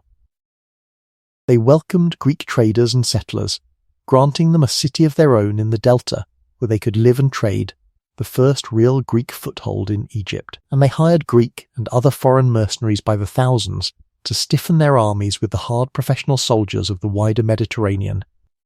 Greeks now came to Egypt in growing numbers, to trade, to fight, and to marvel, and among them came curious travellers and writers who gazed at the pyramids, already unimaginably ancient even then, and at the temples and the strange animal-headed gods and the embalmers at their work, and wrote down what they saw and what they were told, giving us some of our first outside descriptions of Egypt through foreign eyes, full of wonder and misunderstanding in about equal measure. The ancient, closed world of the river was becoming, at last, a part of the wider Mediterranean world, and that opening, which brought new wealth and new life, would also, in the end, be the road by which Egypt's independence finally slipped away for good. For as the Site Renaissance shone in Egypt, an enormous new power was rising in the east, larger than anything the world had yet seen, the Empire of Persia, which under a line of extraordinary kings had swallowed Media and Lydia and Babylon, and swept across the whole of the Near East from the borders of India to the shores of the Aegean. It was only a matter of time before that vast, hungry empire turned its eyes toward the ancient wealth of the Nile, and in time it did. The Persian king Cambyses marched on Egypt, met and defeated the last Site pharaoh in battle, and made himself master of the two lands, founding what the Egyptians, ever tidy in their record-keeping, counted as their 27th dynasty. Though its kings were the great kings of Persia, ruling Egypt as one more rich province of their sprawling empire from their distant thrones in the east. This is the First Persian period, and the Egyptians remembered it with little love. Later Greek writers, who hated the Persians for their own reasons, told lurid stories of Cambyses raging through Egypt like a madman, mocking its gods, killing its sacred animals and violating its temples, and while much of that is probably slander piled on a defeated enemy, the deeper truth is plain enough, that the Egyptians bitterly resented being ruled from afar by foreign kings who did not truly belong to the land, however carefully some of those kings, like the great Darius, tried to play the proper role of pharaoh, honouring the gods, building temples, even completing a canal linking the Nile to the Red Sea. To be a province, however well governed, was a humiliation for a people who had been, for thousands of years, the centre of their own world and again across the Persian centuries the Egyptians rose in revolt, threw off Persian rule for a time, and enjoyed brief, precious spells of independence under native kings, the last flickers of the old order. There was a final run of native Egyptian dynasties, the 28th, 29th, and 30th, when Egyptian pharaohs ruled once more from the delta, fighting off Persian attempts at reconquest with the help of Greek soldiers and Greek generals, and building, even in that late and anxious hour, some lovely temples that show the old art still alive and graceful. The very last native-born pharaoh of Egypt, a king we call Nectanebo II, ruled well and built widely and fought hard. But at last the Persians came back in overwhelming force, and he was driven from his throne and vanished southward into Nubia out of history. And Egypt fell once more, and for the last time, under Persian rule. The Egyptians did not know, of course, that he was the last of his kind, the final heir of a line of native god kings stretching all the way back across 3,000 years to the first uniter who joined the White Crown and the Red Crown at the very dawn of the story. But he was. After him, Egypt would always be ruled by foreigners, Persians, then Greeks, then Romans, and onward through the ages, and never again in all the long centuries to come would a native Egyptian pharaoh, born of the Black Land, sit upon the throne of the two lands. That immense chapter of human history, the age of the pharaohs proper, was closing, though it would take one last, brilliant, foreign-tinted act to bring the curtain fully down. This second spell of Persian rule was brief and bitterly resented, and it ended not through any Egyptian revolt, but because the whole Persian Empire, that colossus that had loomed over the world for 2 centuries, was about to be brought crashing down by a single young man from a small kingdom on the northern edge of Greece, one of the most extraordinary figures who ever lived. His name was Alexander, and later ages would call him Alexander the Great. In a handful of astonishing years he led his hardened Macedonian and Greek army out of Europe and into Asia, and shattered the might of Persia in a series of stunning victories, and in the course of that conquest, pursuing the collapsing Persian power, he came down into Egypt. And Egypt, groaning under the Persians it loathed, did not resist him. It welcomed him. It opened its gates and greeted the young conqueror not as an invader, but as a liberator, a deliverer come to free the land from the hated foreign yoke. And Alexander, who was as shrewd as he was bold, played the part to perfection. He did not scorn the Egyptian gods as the Persians were said to have done. He honoured them. He went in state to the ancient religious centre to make sacrifice, he respected the old customs, and he had himself installed with the proper reverence as Pharaoh, the new lord of the two lands, the son of the gods, so that the priests welcomed him and the people accepted him. He made a famous and arduous journey out across the western desert to a remote oasis where there stood a celebrated oracle of the god Ammon, the very god whose priests had once ruled the south, and there, it was said, the oracle greeted him as the son of the god, a divine recognition that seems to have moved Alexander deeply and fed the growing belief, in his own mind and others, that he was something more than merely mortal. But the single most important thing Alexander did in Egypt, more lasting by far than any battle, was to found a city on the Mediterranean coast at the western edge of the delta, where a strip of firm land ran between the sea and a broad lake, with a sheltered harbour and a healthy climate and a perfect position for trade between Egypt and the whole Greek world. He laid out, with his own hands sketching its streets, a brand new Greek city, and he gave it his own name. He called it Alexandria. He himself did not live to see it grow, for he marched away east to further conquests and died young, far off in Babylon, his vast empire barely held together by his own genius and personality. But the city he founded on the Egyptian shore would become, within a few generations, the greatest and most brilliant city in the entire Mediterranean world, the dazzling capital of a new Egypt, and the stage for the last act of our long story.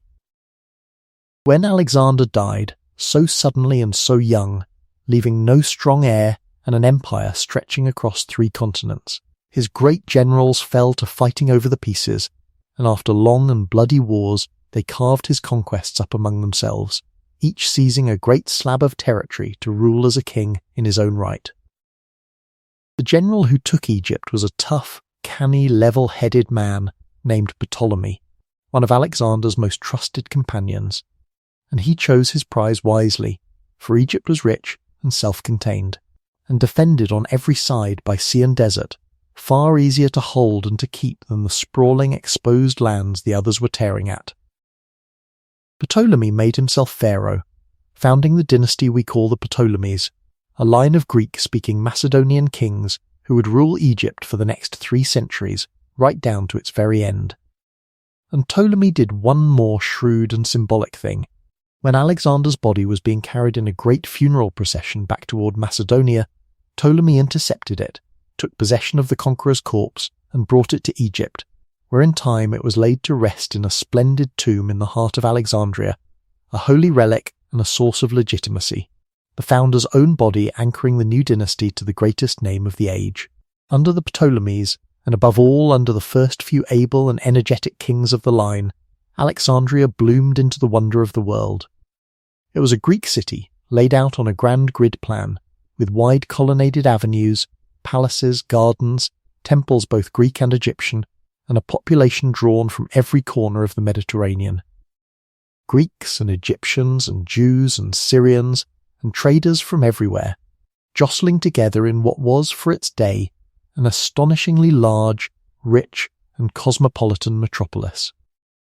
Out in its harbour, on a small island, the Ptolemies raised one of the tallest structures in the ancient world, and one of the 7 wonders of it, a colossal lighthouse.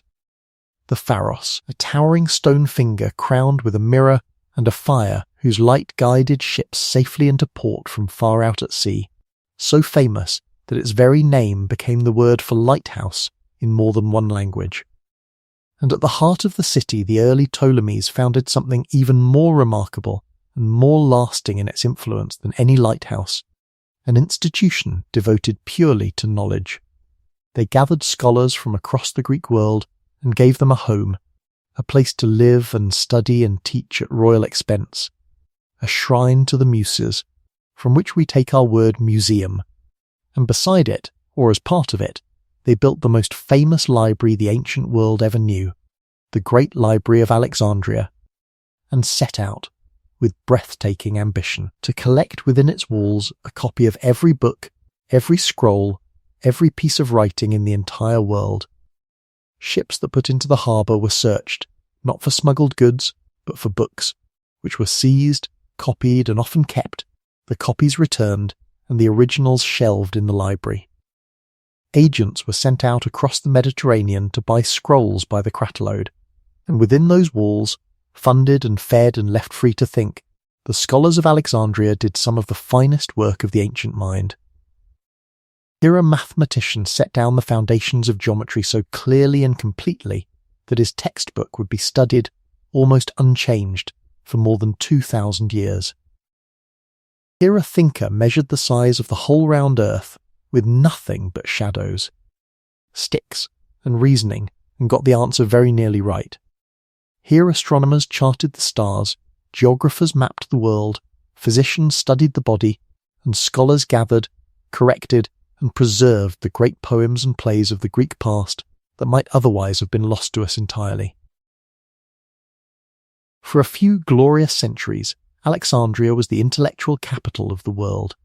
the place where the accumulated knowledge of the ancient Mediterranean was gathered under one roof. And its loss, when it came slowly over later centuries, through neglect and fire and the turning of the world,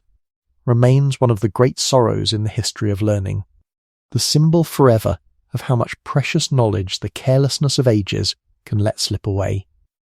Yet for all the Greek brilliance of Alexandria, the Ptolemies ruled a land that was still, in its vast countryside, deeply and unchangeably Egyptian, and they governed it through a curious and revealing double life. In Alexandria and among their own kind, they were Greek kings, speaking Greek, worshipping Greek gods, living Greek lives, and the ruling class, the officials and soldiers and landlords, were Greeks and Macedonians, who kept themselves largely apart from the native Egyptians, who did most of the working and the farming and the paying of taxes.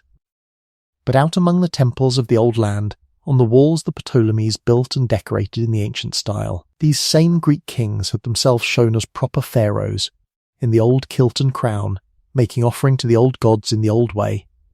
Their Greek names written out in hieroglyphs inside the royal oval we call a cartouche, the very same kind of royal name ring that had encircled the names of pharaohs for 3,000 years. It is to this Ptolemaic age, in fact, that many of the best preserved and most complete Egyptian temples we can still visit today belong, built late, by Greek kings, in loving imitation of a style already immensely old, so that a visitor standing in them is looking at the last careful flowering of a religious art whose roots ran back to the Pyramid Age. The Ptolemies, then, wore two faces, Greek at home and Egyptian in the temples, holding their strange, rich, divided kingdom together by being all things to all people. For a while it worked splendidly, but as the generations passed, the dynasty curdled, as long dynasties so often do. The Ptolemies took up the old pharaonic habit, shocking to Greek sensibilities but sanctified by ancient Egyptian royal tradition, of marrying brother to sister to keep the royal blood pure and the throne within the family, and the result over time was a tangled, poisonous nest of royal relations, brothers and sisters and mothers and children, who married one another and then murdered one another with astonishing regularity, plotting, poisoning, exiling and butchering their own kin in an endless scramble for the throne. The later Ptolemies grew fat, cruel and feeble by turns, the kingdom weakened by their feuding, its territories abroad slipping away, its independence increasingly a polite fiction. And all the while, across the sea to the west, a new and utterly formidable power had risen and was reaching out, patiently, irresistibly, over the whole Mediterranean world, a power beside which even the memory of Persia would come to seem small. Rome, by the last century of Ptolemaic rule,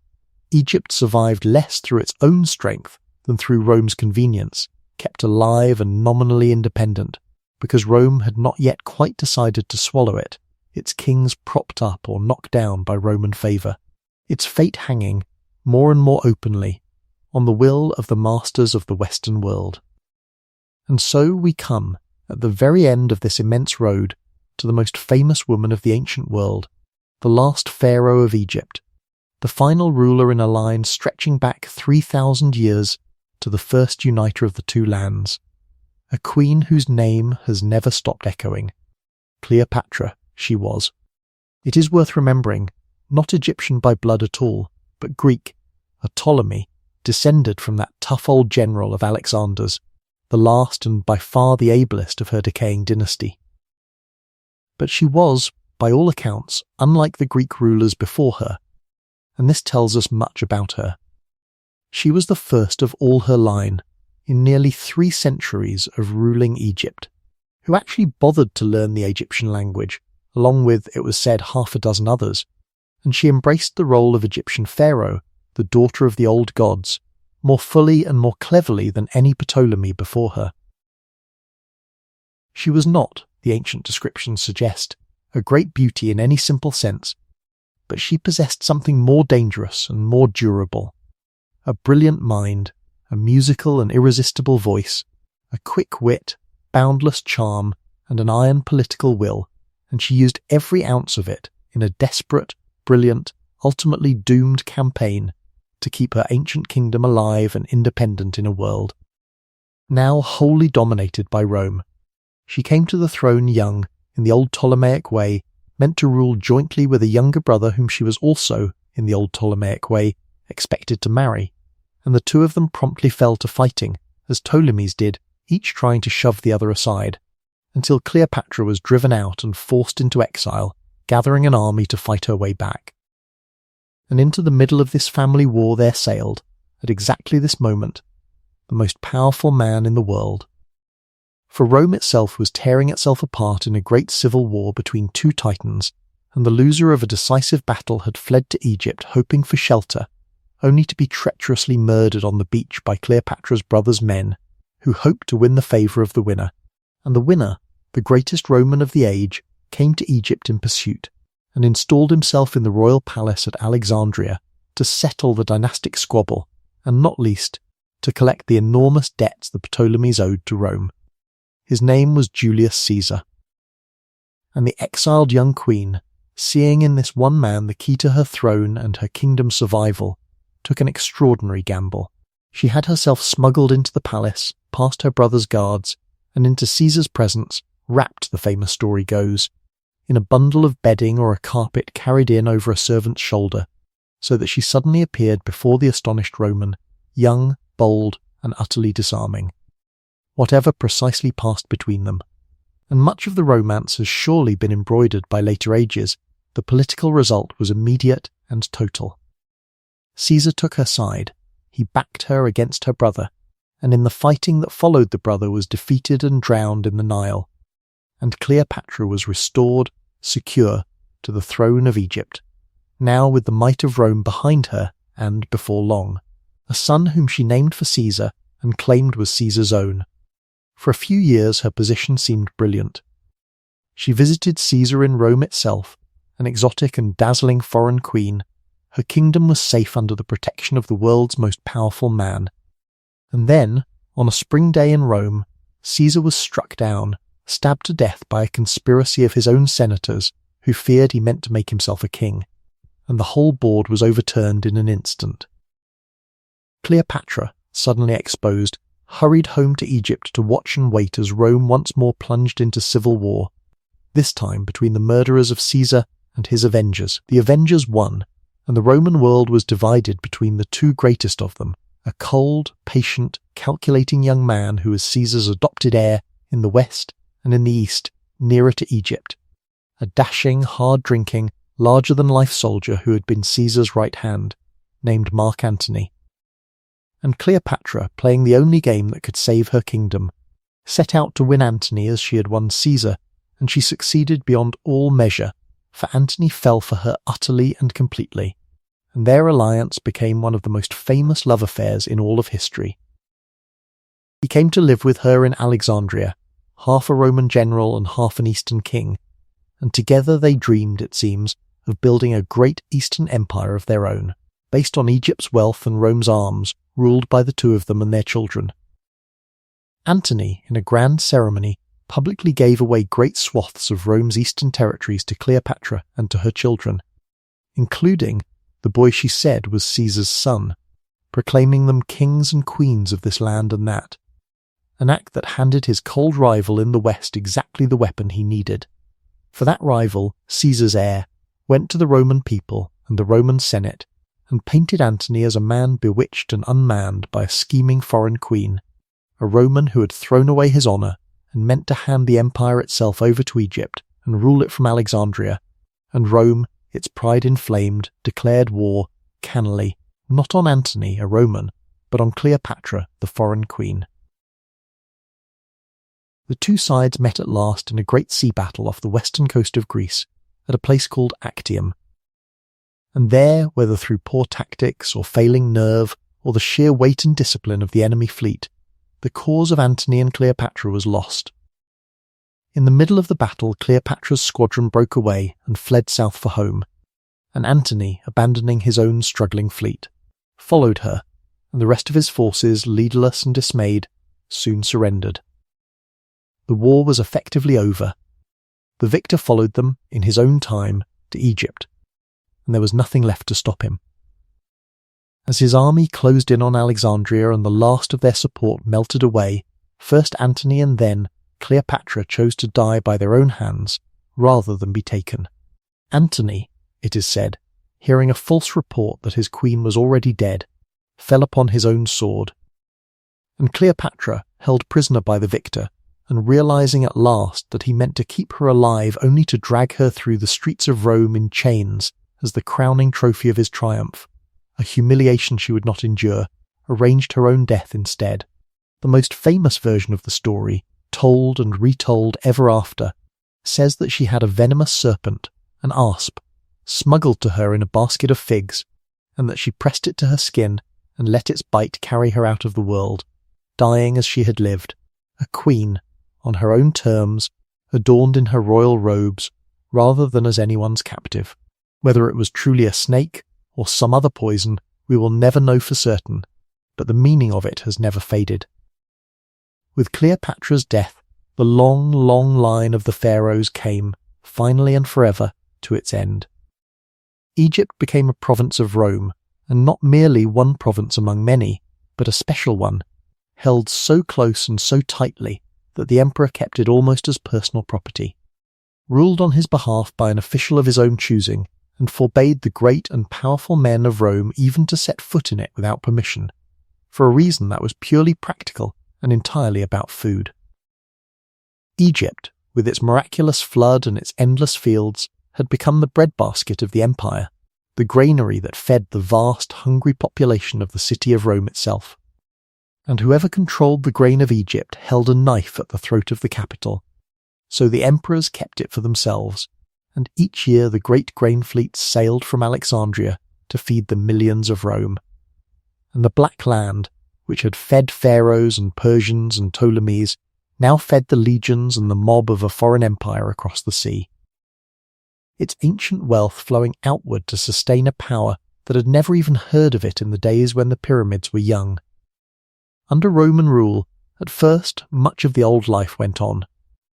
The temples still stood and functioned, the priests still served the old gods,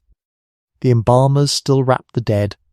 and the Roman emperors, like the Ptolemies and the Persians before them, had themselves carved on temple walls in the full costume of pharaohs, offering to gods whose worship was by now unimaginably ancient, so that on some temples the very last kings shown making offering in the 3,000-year-old manner of Egyptian art are Roman emperors who never once saw the Nile.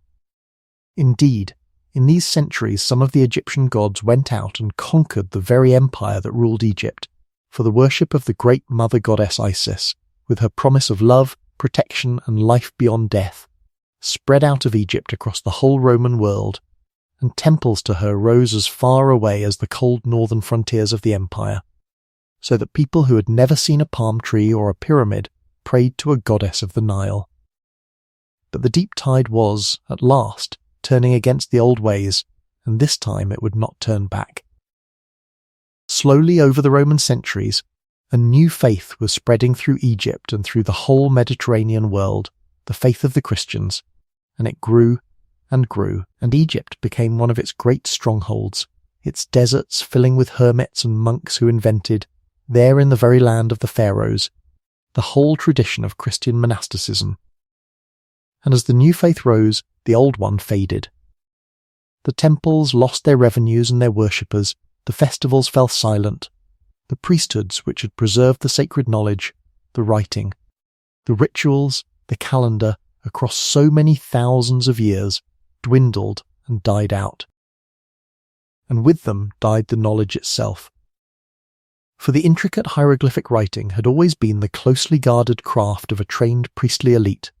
and as the temples closed and the priests vanished, fewer and fewer people could read or write it, until at last there came a final day on a temple wall far up the river, when someone carved the very last hieroglyphic inscription that anyone would carve for well over 1,000 years, and then no one, anywhere in the world, could read the sacred writing any more. Think for a moment, gently, of what that means, for it is one of the strangest and most poignant things in all of history. Here was a civilization that had written for more than 3,000 years, that had covered its temples and tombs and monuments from end to end with millions upon millions of words, hymns and prayers and histories and the names of its kings, the accumulated record of one of humanity's greatest cultures, carved in stone to last forever. And then the key was lost. The people who lived among those monuments in later ages, and the travellers who came from far away to gawk at them, could see the beautiful little pictures everywhere, the birds and the eyes and the seated figures, and they had not the faintest idea what any of it said. They guessed. They spun theories, imagining that each little picture was a mystic symbol, hiding some deep secret of ancient wisdom, that the writing was a code of pure ideas rather than an ordinary language recording ordinary words, and for century after century after century, more than 1,400 years in all, the whole vast library that Egypt had carved into its stones stood open to the sky and utterly unreadable. A lost voice, a silenced people, speaking endlessly to no one who could understand a single word. The old gods were forgotten or misremembered. The meaning of the monuments was lost. The names of nearly all the kings, so carefully carved to preserve them against oblivion for all eternity, were forgotten so completely that when later ages spoke of the builders of the pyramids they attached to them wild legends, or the names of biblical figures, or nothing at all. The great obsession of the Egyptians, you will remember, had been to be remembered, to have the name endure, for they believed that so long as your name was spoken and read you lived on, and that to have your name erased was a kind of second and final death. And the terrible irony is that they very nearly got their wish, and then very nearly lost it altogether, for the monuments endured magnificently, the greatest of them still standing after 4,000 and 5,000 years, and yet the names carved upon them fell silent, unreadable, the very thing they were meant to preserve, locked away inside a script no living soul could read. The voice was there, cut deep in the everlasting stone. But there was no longer anyone left in all the world who could hear it, and so the centuries rolled on, and Egypt slept. The old temples, no longer tended, filled slowly with drifting sand until only their tops showed above the dunes, and villages grew up among their columns, and travellers came and went. The country passed through empire after empire, faith after faith, ruler after ruler, and all the while the monuments stood on, half buried, weathering. Robbed of their casing stones for new buildings, marvelled at, feared, misunderstood, but never entirely forgotten, for they were far too enormous to forget. Pilgrims and merchants and adventurers from distant lands came to see the pyramids and the great stone giant of the Sphinx with its nose long since broken away, and to wonder who could possibly have built such things and why. And they went home with tall tales and drawings and a handful of curiosities, and still no one could read the writing. For more than 1,000 years the great voice lay silent under the sand. And then, at the very end of the 18th century of the Common Era, something happened that would, at last, begin to break the long silence.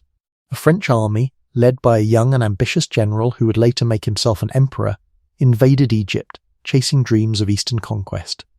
The military campaign itself came to little and ended badly. But this general had done something no invader had ever thought to do before.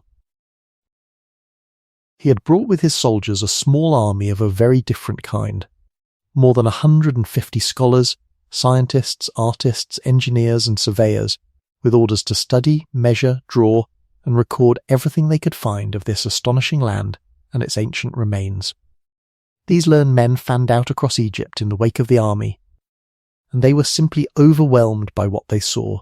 Temple after temple, colossus after colossus, tomb after tomb, on a scale and of an age that staggered them. And they drew and described it all with loving, obsessive care, producing eventually a vast, magnificent published record that landed on the drawing rooms of Europe like a thunderclap and set off a wave of fascination with ancient Egypt that has never really faded since. And in the course of this expedition, while soldiers were digging foundations for a fort near a town in the Delta, near a branch of the Nile the Europeans called Rosetta, one of them turned up, built into an old wall, a broken slab of dark stone covered in writing, and someone had the wit to notice that it was covered in writing of 3 different kinds. It is the single most important object in the whole history of understanding ancient Egypt, and we call it, after the town, the Rosetta Stone. What made it so precious was this. The stone was carved with a single decree, a fairly ordinary royal proclamation from the reign of one of the later Ptolemies, but that same decree was written out 3 times, in 3 different scripts, one above another. At the top was the ancient sacred hieroglyphic writing, the lost script no one could read. In the middle was a flowing, everyday Egyptian script, a kind of shorthand descendant of the hieroglyphs, also unreadable. And at the bottom, gloriously, was the same text in Greek, in the familiar Greek alphabet that scholars could read perfectly well. Here, at last, was the thing that 14 centuries of guessing had lacked, the same message in the unknown writing and in a known one, side by side, a key, a bridge, a way in. If scholars could read the Greek, and if the hieroglyphs above truly said the same thing, then perhaps, painstakingly, sign by sign, name by name, the lost script could finally be forced to give up its secret. It was still far from easy, and the cracking of the code took more than 20 years of brilliant and stubborn effort by more than one gifted mind, working from the Rosetta Stone and from copies of other inscriptions, wrestling with the strange mixed nature of the writing, which turned out to be neither a pure alphabet nor a pure set of picture ideas, but a rich and cunning blend of both, some signs standing for sounds, some for whole words, some for silent clues to meaning, all woven together. The breakthrough came at last from a young Frenchman of extraordinary gifts, a man who had taught himself a dozen ancient languages, including the latest descendant of the old Egyptian tongue, still preserved in the rituals of Egypt's Christians, which turned out to be the crucial living echo of the language the hieroglyphs had recorded. Studying the royal names, which were helpfully ringed in those oval cartouches, he began to work out which signs stood for which sounds, testing them against name after name, until suddenly the whole system cracked open before him, and the signs began, for the first time in 1400 years to speak. The story goes that when he finally grasped the key and saw the whole lost language open up in his mind, he ran through the streets to his brother's office, cried out that he had done it, that he had found it, and collapsed in a dead faint from the sheer overwhelming force of the discovery. Whether it happened quite so dramatically or not, the achievement was real, and it was immense. The lost voice could be heard again, the silenced people could speak. All at once the millions of words carved across all those temples and tombs and statues and scraps of papyrus, the whole vast library that Egypt had cut into stone and that had lain mute for so many centuries, could be read once more, and a civilization that had fallen entirely silent began, slowly, patiently, to tell its own story again in its own words. The names of the forgotten kings rose up out of the stone. The hymns and the prayers and the letters and the tax records and the love poems and the schoolboys' exercises all began to be read and understood. The whole enormous, orderly, 3,000-year story we have travelled through tonight, which had crumbled into legend and guesswork, was gradually reassembled, king by king and dynasty by dynasty, out of the reopened writing and the patient digging of the sand, until we could once again call the ancient Egyptians by their right names and hear, faintly but truly, what they had wished to say to whoever might one day read their words. Their deepest wish, in the end, was granted after all. They had carved their names to be remembered forever, and after a long, dark, silent interval of forgetting, they are remembered, spoken, studied, and loved, by people scattered across a whole world they never dreamed existed. Now, with the whole long arc of kings and dynasties behind us, from the first uniter to the last queen, let us step gently down from the throne room and the battlefield, and spend a little while, before sleep takes you, among the ordinary people who lived beneath all that history, because they are, in the end, what a civilization truly is. For all its god-kings and its colossal monuments, Egypt was, in its daily substance, a land of villagers, of farmers and their families living much as their ancestors had lived and their descendants would live. Along the green edge of the river, in small houses of sun-dried mud brick, cool and simple, with a few rooms, flat roofs where the family slept on hot nights under the stars, and a little walled yard where a woman ground grain and baked bread in a clay oven. Their days were shaped, always by the river and its three great seasons, the flood, the growing, and the harvest,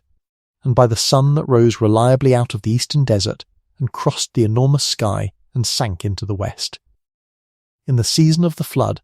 when the fields lay drowned and shining, the farmers turned to other work, mending, building, or hauling stone for the king. In the season of growing, they were out in the black mud before dawn, guiding the wooden plough behind patient oxen, scattering seed, tending the precious water in its network of little channels and basins, for even with the flood's help the crops had to be watered and weeded and watched. And in the season of harvest, in the dry heat, the whole village bent to the reaping, cutting the barley and the emmer wheat with sickles, threshing it under the hooves of cattle, winnowing the grain from the chaff on the breeze, and carrying it to the great mud-brick granaries, some of it to feed the family through the year, much of it taken away as tax, measured by the scribes. To feed the temples and the officials and the king, it was hard work, and the sun was merciless, and yet it was, by the standards of the ancient world, a good and stable life, blessed with a reliability that farmers almost anywhere else could only envy. Their food was simple and, for the most part, plentiful. Bread and beer were the two foundations of the Egyptian diet, so basic that the words for them ran all through the language. Bread baked in dozens of shapes from the coarse, gritty flour that wore down the very teeth of the people who ate it, and beer, thick, mildly alcoholic, and nourishing. More like a soupy liquid bread than the beer we know, drunk by everyone, young and old, morning and night. The ordinary daily drink of the whole population. To this they added onions and garlic, leeks and lettuce, beans and lentils, cucumbers and melons, figs and dates and the sweet flesh of the pomegranate, fish from the ever-generous river, and, for the better off or for feast days, the flesh of geese and ducks and cattle.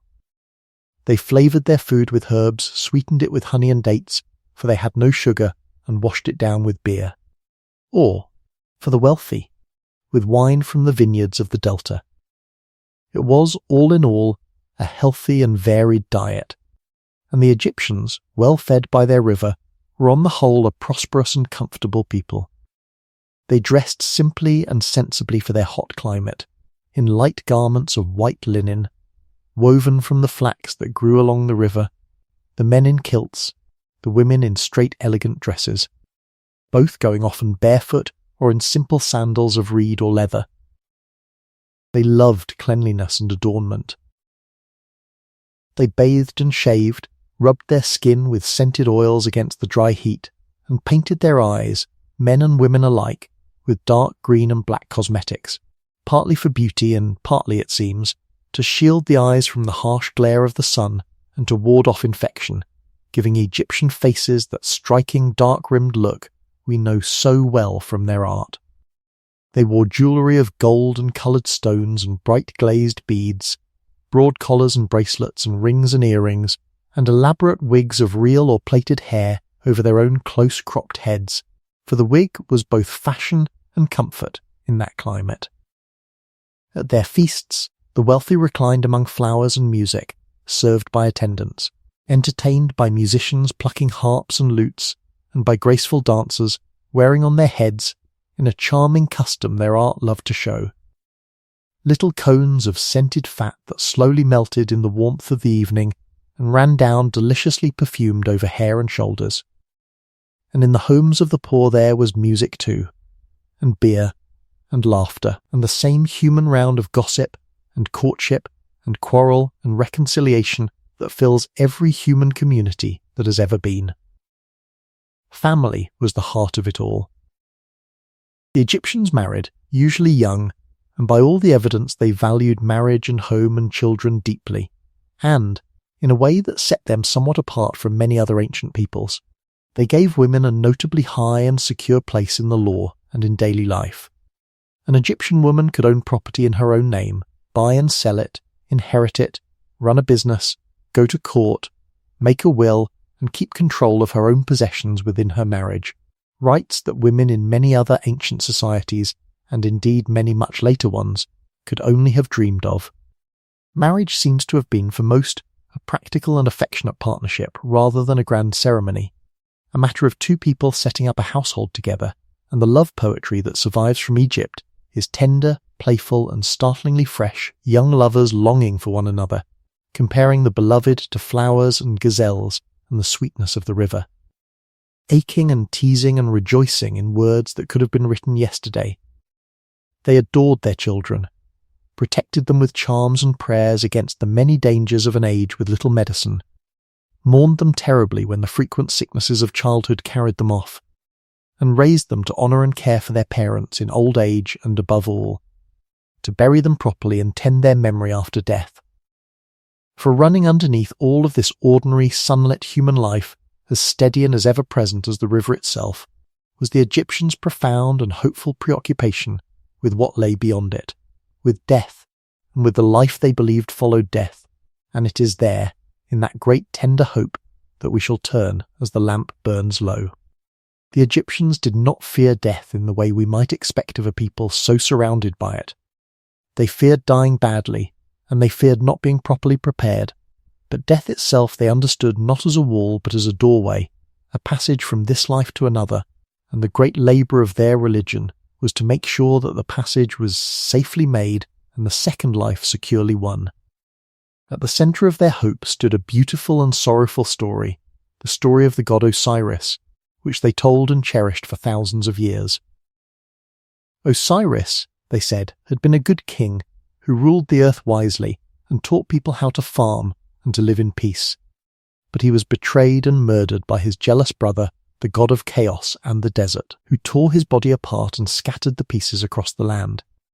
And his devoted wife, the goddess Isis, wild with grief, wandered the whole earth gathering up the scattered pieces of her husband, and with her magic and her love, she bound him back together and breathed life into him just long enough to conceive a son. And then Osiris passed on, not back into ordinary life, but to become the king and judge of the dead, the lord of the next world, the god who, having died and been reborn, could promise the same rebirth to every soul that followed him. And his son, when he grew up, avenged his father and took back the throne of the living, so that the rightful order was restored. In that one story the Egyptians wove together everything they most deeply believed, that death could be overcome, that love was stronger than the grave, that order would triumph over chaos, and that every dead person, if they were made ready and found worthy, might become one with Osiris and live again. To make a person ready for that journey was the sacred work of mummification, and the Egyptians perfected it into an art across thousands of years. They believed that the soul needed its body to return to, a preserved home in which to dwell, and so they laboured to defeat the natural decay of the flesh. Skilled embalmers, working over many weeks, removed the inner organs that would spoil, preserving them separately, and left the heart in place. For the heart, to the Egyptians, was the seat of the mind and the character and the conscience, the very self, and it must not be taken away. They dried the body completely with a natural salt from the desert, drawing out all its moisture over many days, and then they anointed it with oils and resins and wrapped it, round and round, in many layers of fine linen bandages, laying protective charms and amulets between the folds, murmuring the proper spells, until the body was preserved, wrapped, and ready, a mummy, able to endure for thousands of years, as indeed so many of them have. Then the wrapped body was laid in its coffin, often within a nest of coffins one inside another, painted with the face of the dead and covered with protective images and words, and carried in procession, with mourners and priests, across to the western bank, the land of the setting sun, the land of the dead, and laid to rest in its tomb with everything the soul might need in the life to come. Food and drink and furniture and clothing and jewellery and the little servant figurines that would do its work. And, above all, the words that would guide it safely through the dangers of the other world. For the journey through the next world was perilous, full of gates and guardians and monsters and trials, and to help the dead pass safely the Egyptians wrote out great collections of spells and prayers and maps of the world beyond, which we call, all together, the Book of the Dead, and placed them in the tomb so that the soul would have the right words to say at every gate and know the secret names that would open every door. And at the very end of that journey came the greatest trial of all, the one the Egyptians pictured again and again in glowing colour, the judgment. The dead person was led into a great hall, into the very presence of Osiris and the assembled gods, and there the heart, the record of the whole life, everything the person had done and been, was taken and placed upon one pan of a great balance scale, and on the other pan was placed a single feather, the feather of the goddess of truth and justice and rightness, the feather of Mart, that word we met at the very beginning of our journey, the order and truth on which the whole Egyptian world was built. And the heart was weighed against the feather. If the heart was heavy with wrongdoing, weighed down with cruelty and lies and injustice, it would sink, and the balance would tip, and a waiting monster, part crocodile and part lion and part hippopotamus, would devour the heart, and the soul would suffer the dreaded second death, the true and final end blotted out forever. But if the heart was light as the feather of truth, if the person had lived justly and kindly and in harmony with Mart, had, as the dead declared before the gods, done no murder, told no lies, stolen no bread, caused no one to weep, then the scale would balance true, and the soul would be judged worthy, and led forward into the presence of Osiris to join the blessed dead, to live again in a green and perfect land, a paradise that was simply Egypt made perfect, with its river and its fields and its harvests, but eternal, and without pain, and without the fear of ending. It is, when you sit with it, a deeply humane and hopeful vision. This idea that in the end each of us is weighed not by our wealth or our rank or our monuments, but by the plain goodness of how we lived, whether we were kind, whether we were honest, whether we caused suffering or eased it, whether our heart, laid bare at last before the truth, would prove light or heavy. The greatest king and the poorest farmer faced the same scale and the same feather, and only the life truly lived, and not the tomb, however grand, would decide the outcome. And there is something in that, a gentleness, a fairness, a quiet moral seriousness, that reaches across all the enormous distance of years and speaks softly to us still. It is worth asking, as our long night draws toward its close, 2 quiet questions about this civilization we have travelled through. First, why did it last so extraordinarily long, 3,000 years and more of recognisably the same culture, the same gods, the same art, the same writing, the same deep idea of kingship, when so many other great civilizations rose and fell in a fraction of that time? And second, what did it leave to us, so many centuries and so many worlds away? To the first question, the answer lies once again with the river. Egypt was, by the standards of the ancient world, an unusually safe and self-sufficient place. Its wealth was reliable, renewed each year by the faithful flood, so that it rarely knew the desperate grinding famine that toppled other states. And it was protected, walled off from the wider world by the deserts on either side, the cataracts to the south, the marshes and the sea to the north, so that for long stretches of its history no enemy could easily reach it, and it was left in peace to develop in its own way, at its own pace, undisturbed. That security bred a deep conservatism, a profound love of continuity and of the old ways, a sense that the world had been set in its proper order at the beginning of time, and that the task of each generation was simply to maintain that order, to keep Mart, to do things as they had always been done. Where other cultures prized novelty, the Egyptians prized permanence, and they built, both in stone and in custom, to last forever. It is why an Egyptian statue from near the beginning of the story, and one from near its end, can look so strikingly similar across 2,000 and 3,000 years, a continuity of style almost unimaginable to us, who watch fashions change within a single lifetime. That conservatism could look, from the outside, like stagnation, and in its later ages perhaps it partly was. But it was also the very thing that gave Egypt its astonishing endurance, its serene sense of being eternal, its power to survive collapse after collapse, and foreign conquest after foreign conquest,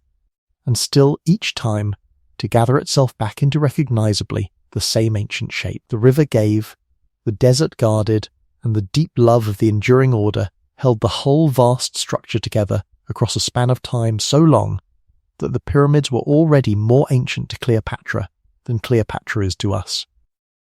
And to the second question, what Egypt left us, the answer is larger and more woven into our own world than most of us ever realise. Some of it is concrete and practical. The Egyptians were among the first great masters of working stone on a colossal scale, and their architecture, the column and the capital, the grand processional temple, The very idea that a building could be a monument meant to awe and to endure. Passed down through the Greeks and Romans who admired and imitated them, and so into the whole later tradition of Western building, so that echoes of Egyptian columns stand in the banks and museums and government halls of modern cities all over the world. They were skilled and observant physicians, and some of their medical writings, careful, practical, and surprisingly rational, survived to show a tradition of healing that the later Greek fathers of medicine studied and respected. They were fine practical mathematicians and surveyors, forced by the flood, which erased the field boundaries every year, to become expert at measuring and remeasuring the land, and their geometry and their methods fed into the great flowering of Greek mathematics. They gave the world one of its most useful and lasting inventions, a workable calendar,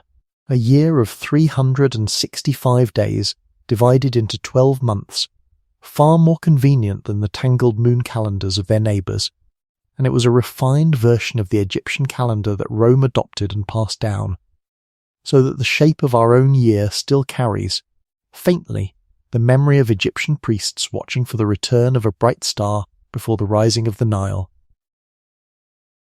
Their picture writing too sent ripples down the ages,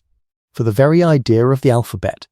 the world-changing invention of letters that stand for single sounds, seems to have been born on the edges of the Egyptian world, when people borrowed a handful of Egyptian signs and used them, in a simpler way, to spell out the sounds of their own language, a small seed that grew, eventually,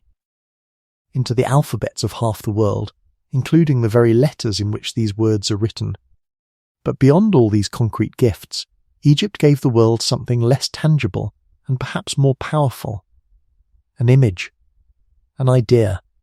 an enduring wonder. For 3,000 years and more, Egypt has stood in the imagination of every people that came after it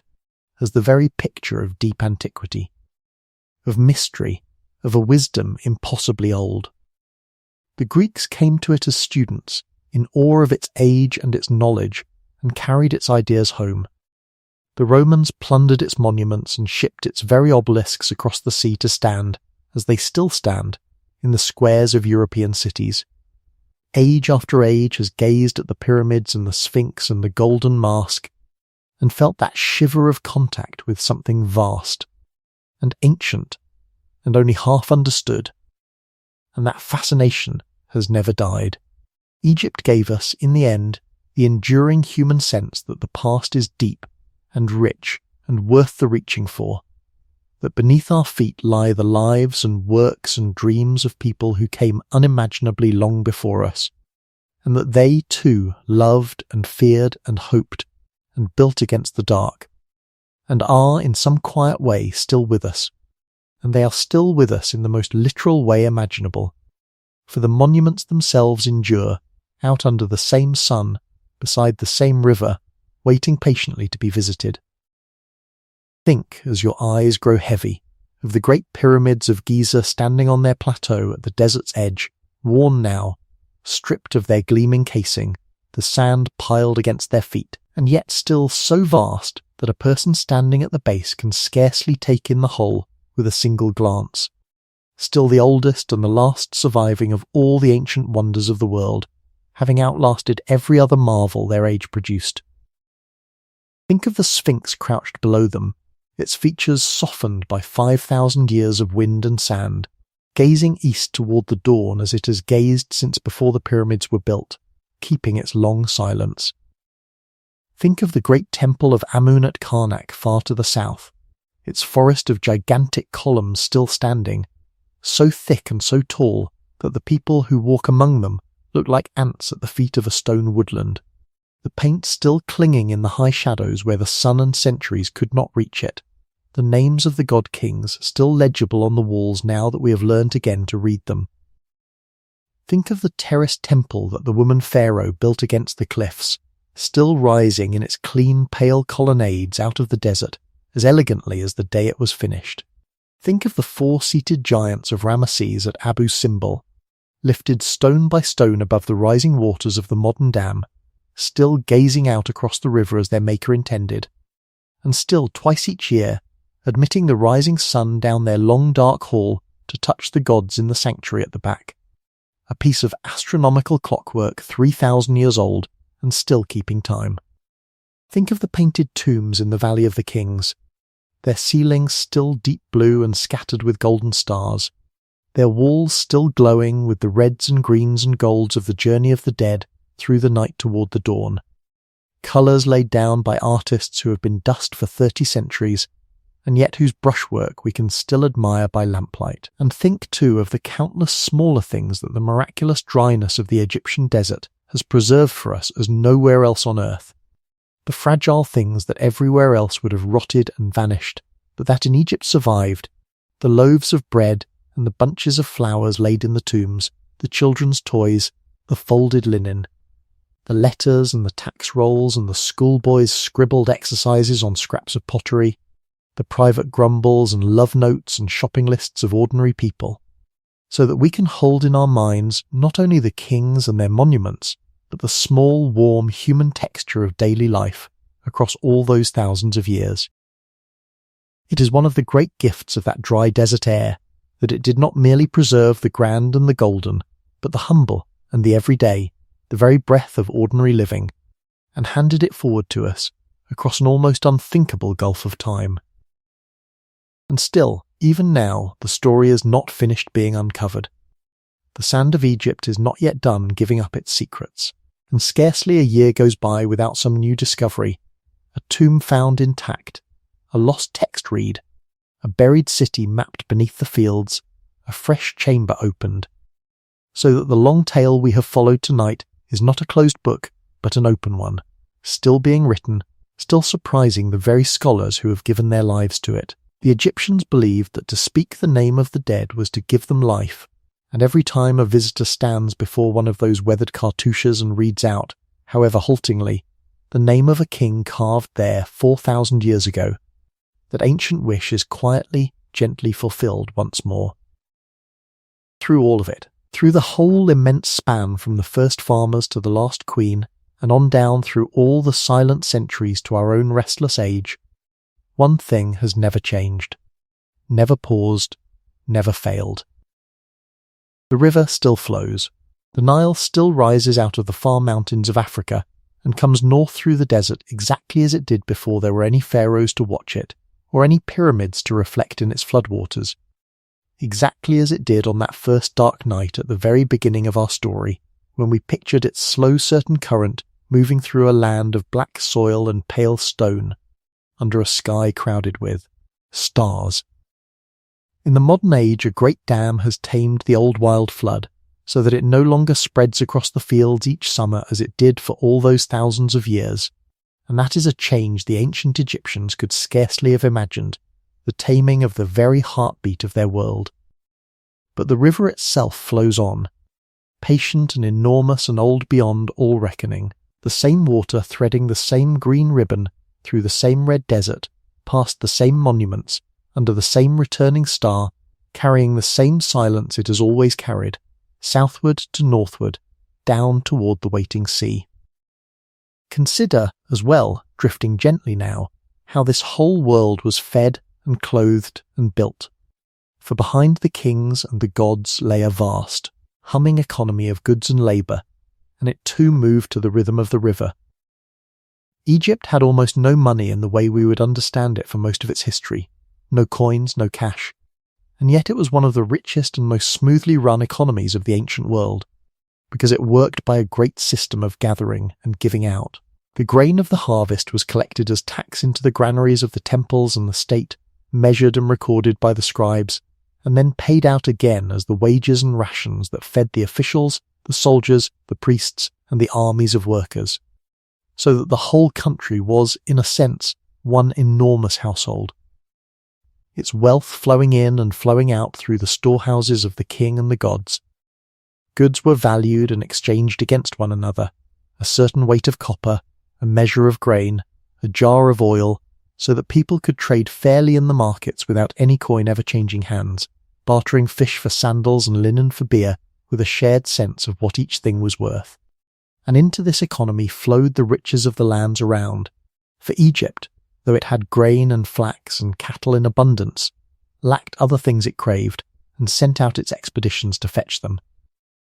It had little good timber, for the trees along the river were poor for building, and so the Egyptians traded up the coast to the cedar forests of the north, bringing back the tall straight logs they prized for their boats and their grandest roofs and their coffins. They sent gangs of workers out into the harsh eastern deserts, to the quarries where the fine hard stones were cut, the granite and the alabaster and the gleaming stones for statues and sarcophagi,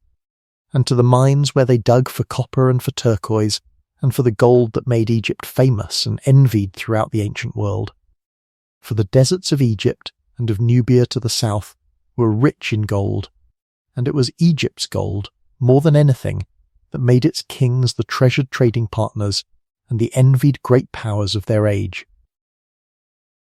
They mounted grand expeditions south along the Red Sea to the incense lands, and deep up the river into Africa, bringing back not only gold but ebony and ivory, leopard skins and ostrich feathers, fragrant resins and exotic animals, and all the wonders of the south. And all of it moved on the river. The Nile was not only the source of Egypt's food, but its great highway,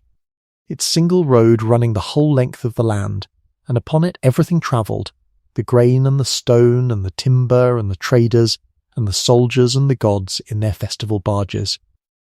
It was a road that worked most cleverly in both directions almost for free,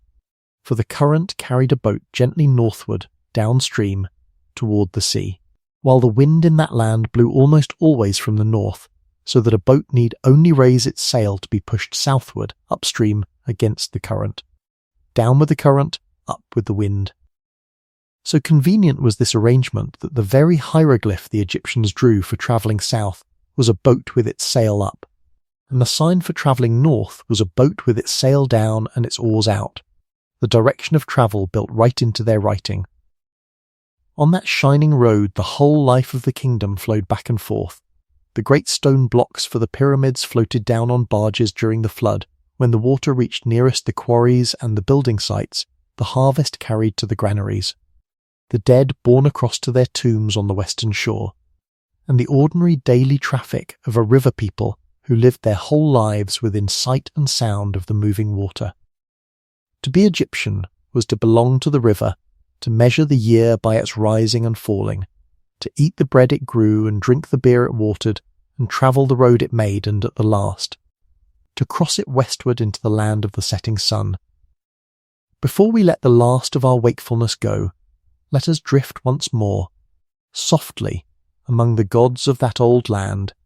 for their world was as crowded and as colourful as ours is empty, and thinking of it is a peaceful way to close.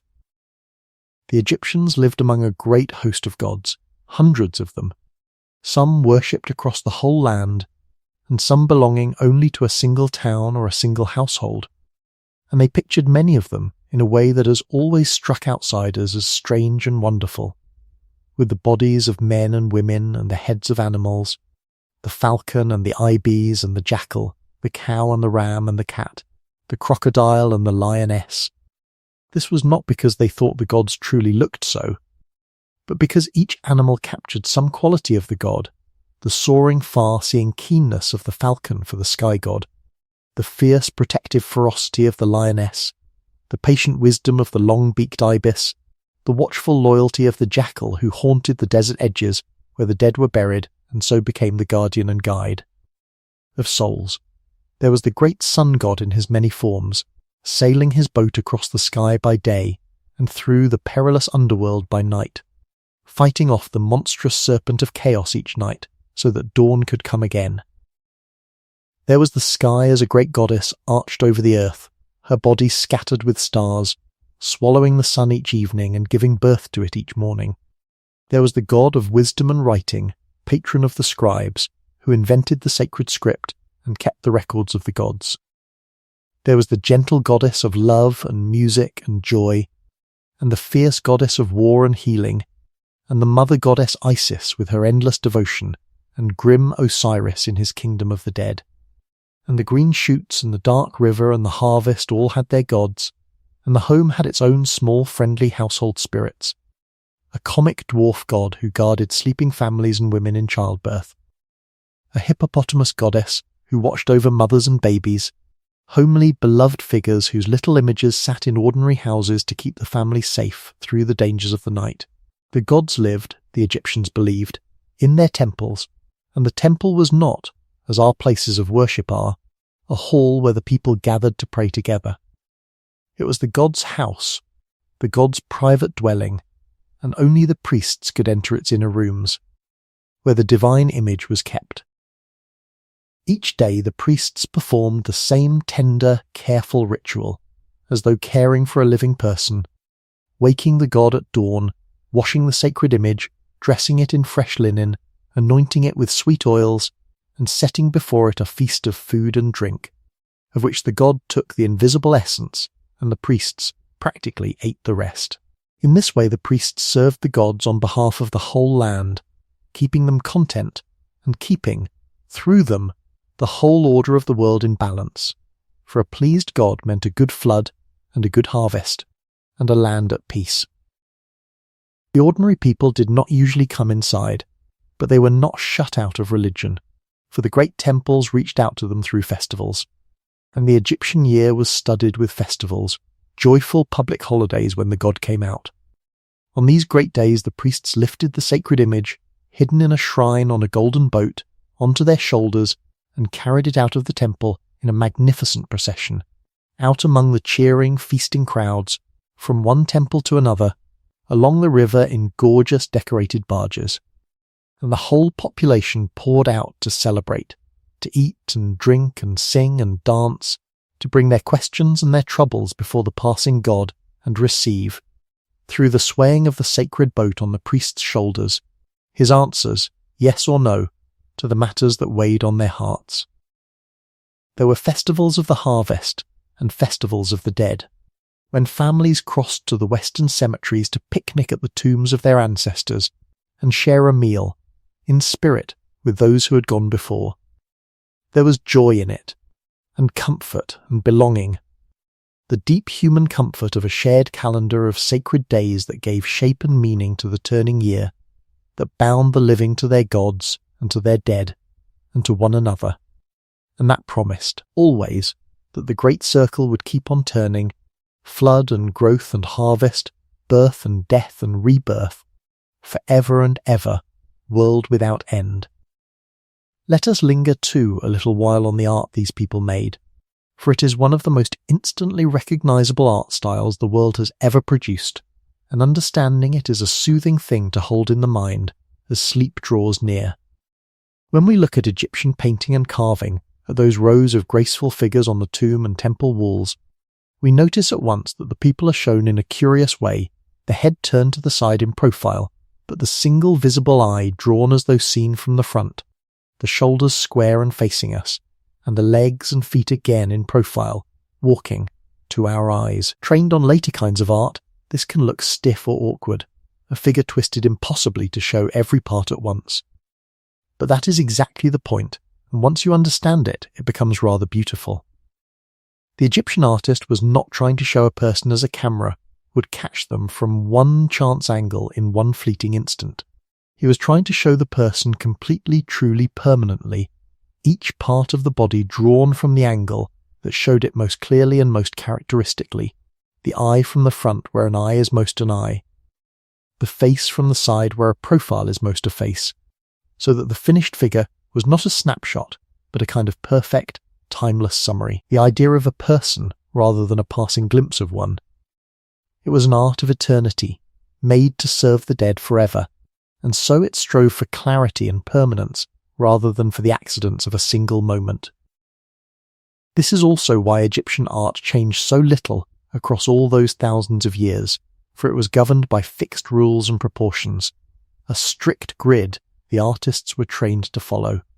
and its purpose was never novelty, but the faithful, magical rendering of an ordered world.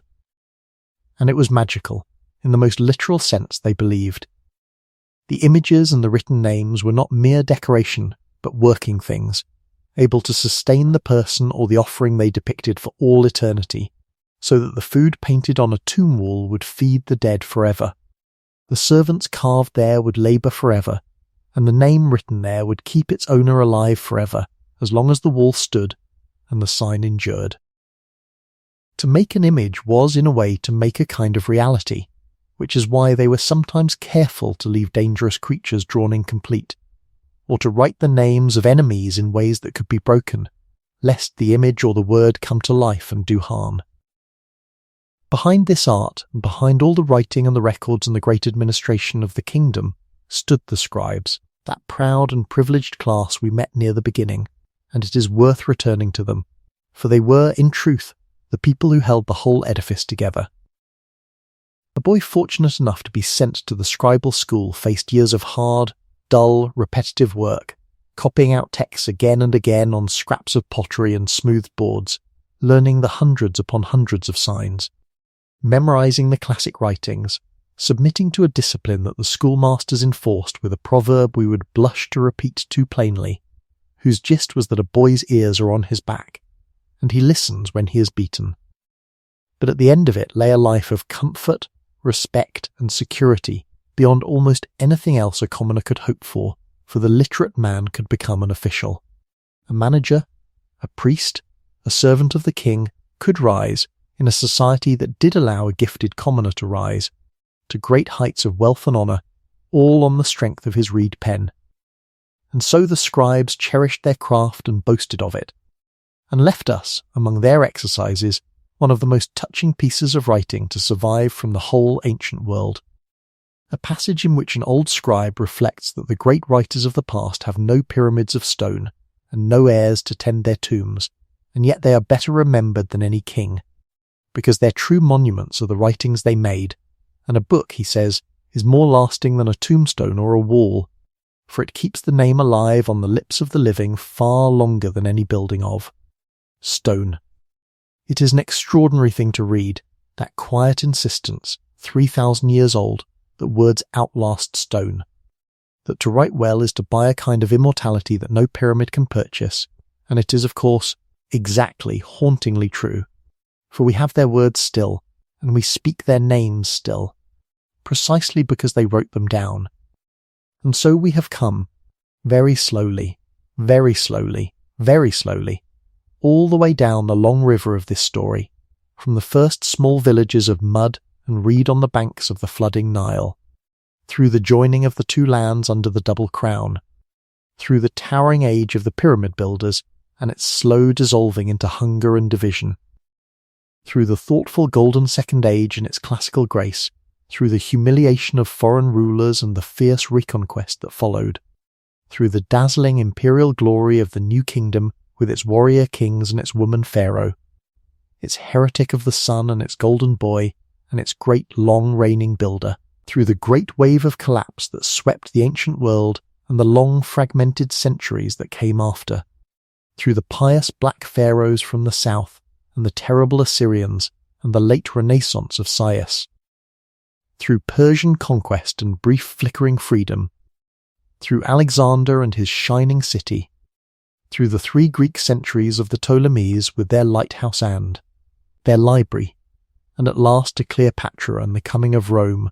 and then the long silence, and the lost writing,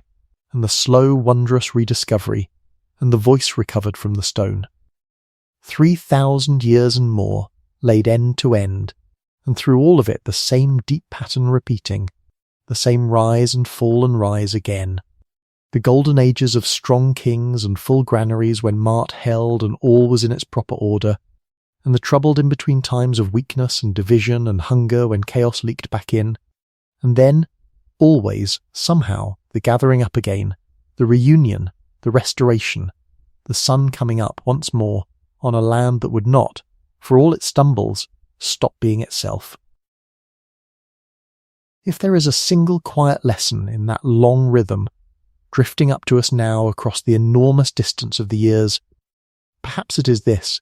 that order is precious and fragile and must be tended, that the good things, the peace and the harvest and the safety, are never simply given, but must be renewed by each generation as the river renewed the fields, and that even after the darkest collapse the light can return, the pattern can reassert itself, and life can gather itself back together and go on. The Egyptians knew, better than almost anyone, that nothing lasts unchanged, that even the greatest kingdom passes,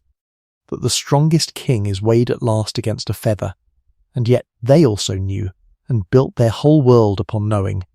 that the passing is not the whole of the story, that after the setting comes the rising, that history does not truly disappear. It only sinks down, layer upon patient layer, and becomes the ground beneath our feet, the deep foundation on which everything that came after was quietly built. And now the hour is late, and the story is told, and there is nothing left for you to do but let it go, and let sleep take you the rest of the way. Are you still awake? If you are, there is no need to be. Not any longer. You do not have to remember any of it, not the names of the kings, nor the order of the kingdoms, nor which crown belonged to the south and which to the north. All of that will keep until morning, and longer. Let it drift now, like a boat slipping its mooring on a dark and gentle river out onto the slow current, and let it carry you softly downstream into sleep. Let your breathing grow long and even, in and out, as slow and as certain as the rising and falling of the flood. Let the last small weight of the day slip down from your shoulders and sink away into the dark water and be gone. There is nothing you need to hold on to. The river holds everything, and it has held it for 5,000 years, and it will hold it still while you sleep. If you enjoyed this long journey through the ages, and only if it truly gave you rest, you are always welcome to leave a like, and to subscribe, so that more of these quiet nights can find their way to you, and to whoever else lies awake in the dark tonight. There is another story already waiting for you on the screen, whenever you should want it, another river to drift down on another night. But not now. Now there is only the dark, and the quiet, and the slow water, and the soft returning of your own breath. Close your eyes, let the lamp burn low, and then let it go out. The two lands are at peace, the flood is coming. The stars are wheeling slowly overhead, the same stars the farmers watched 5,000 years ago, patient and bright and endlessly kind. Rest now. Sleep well. Good night, and sweet dreams.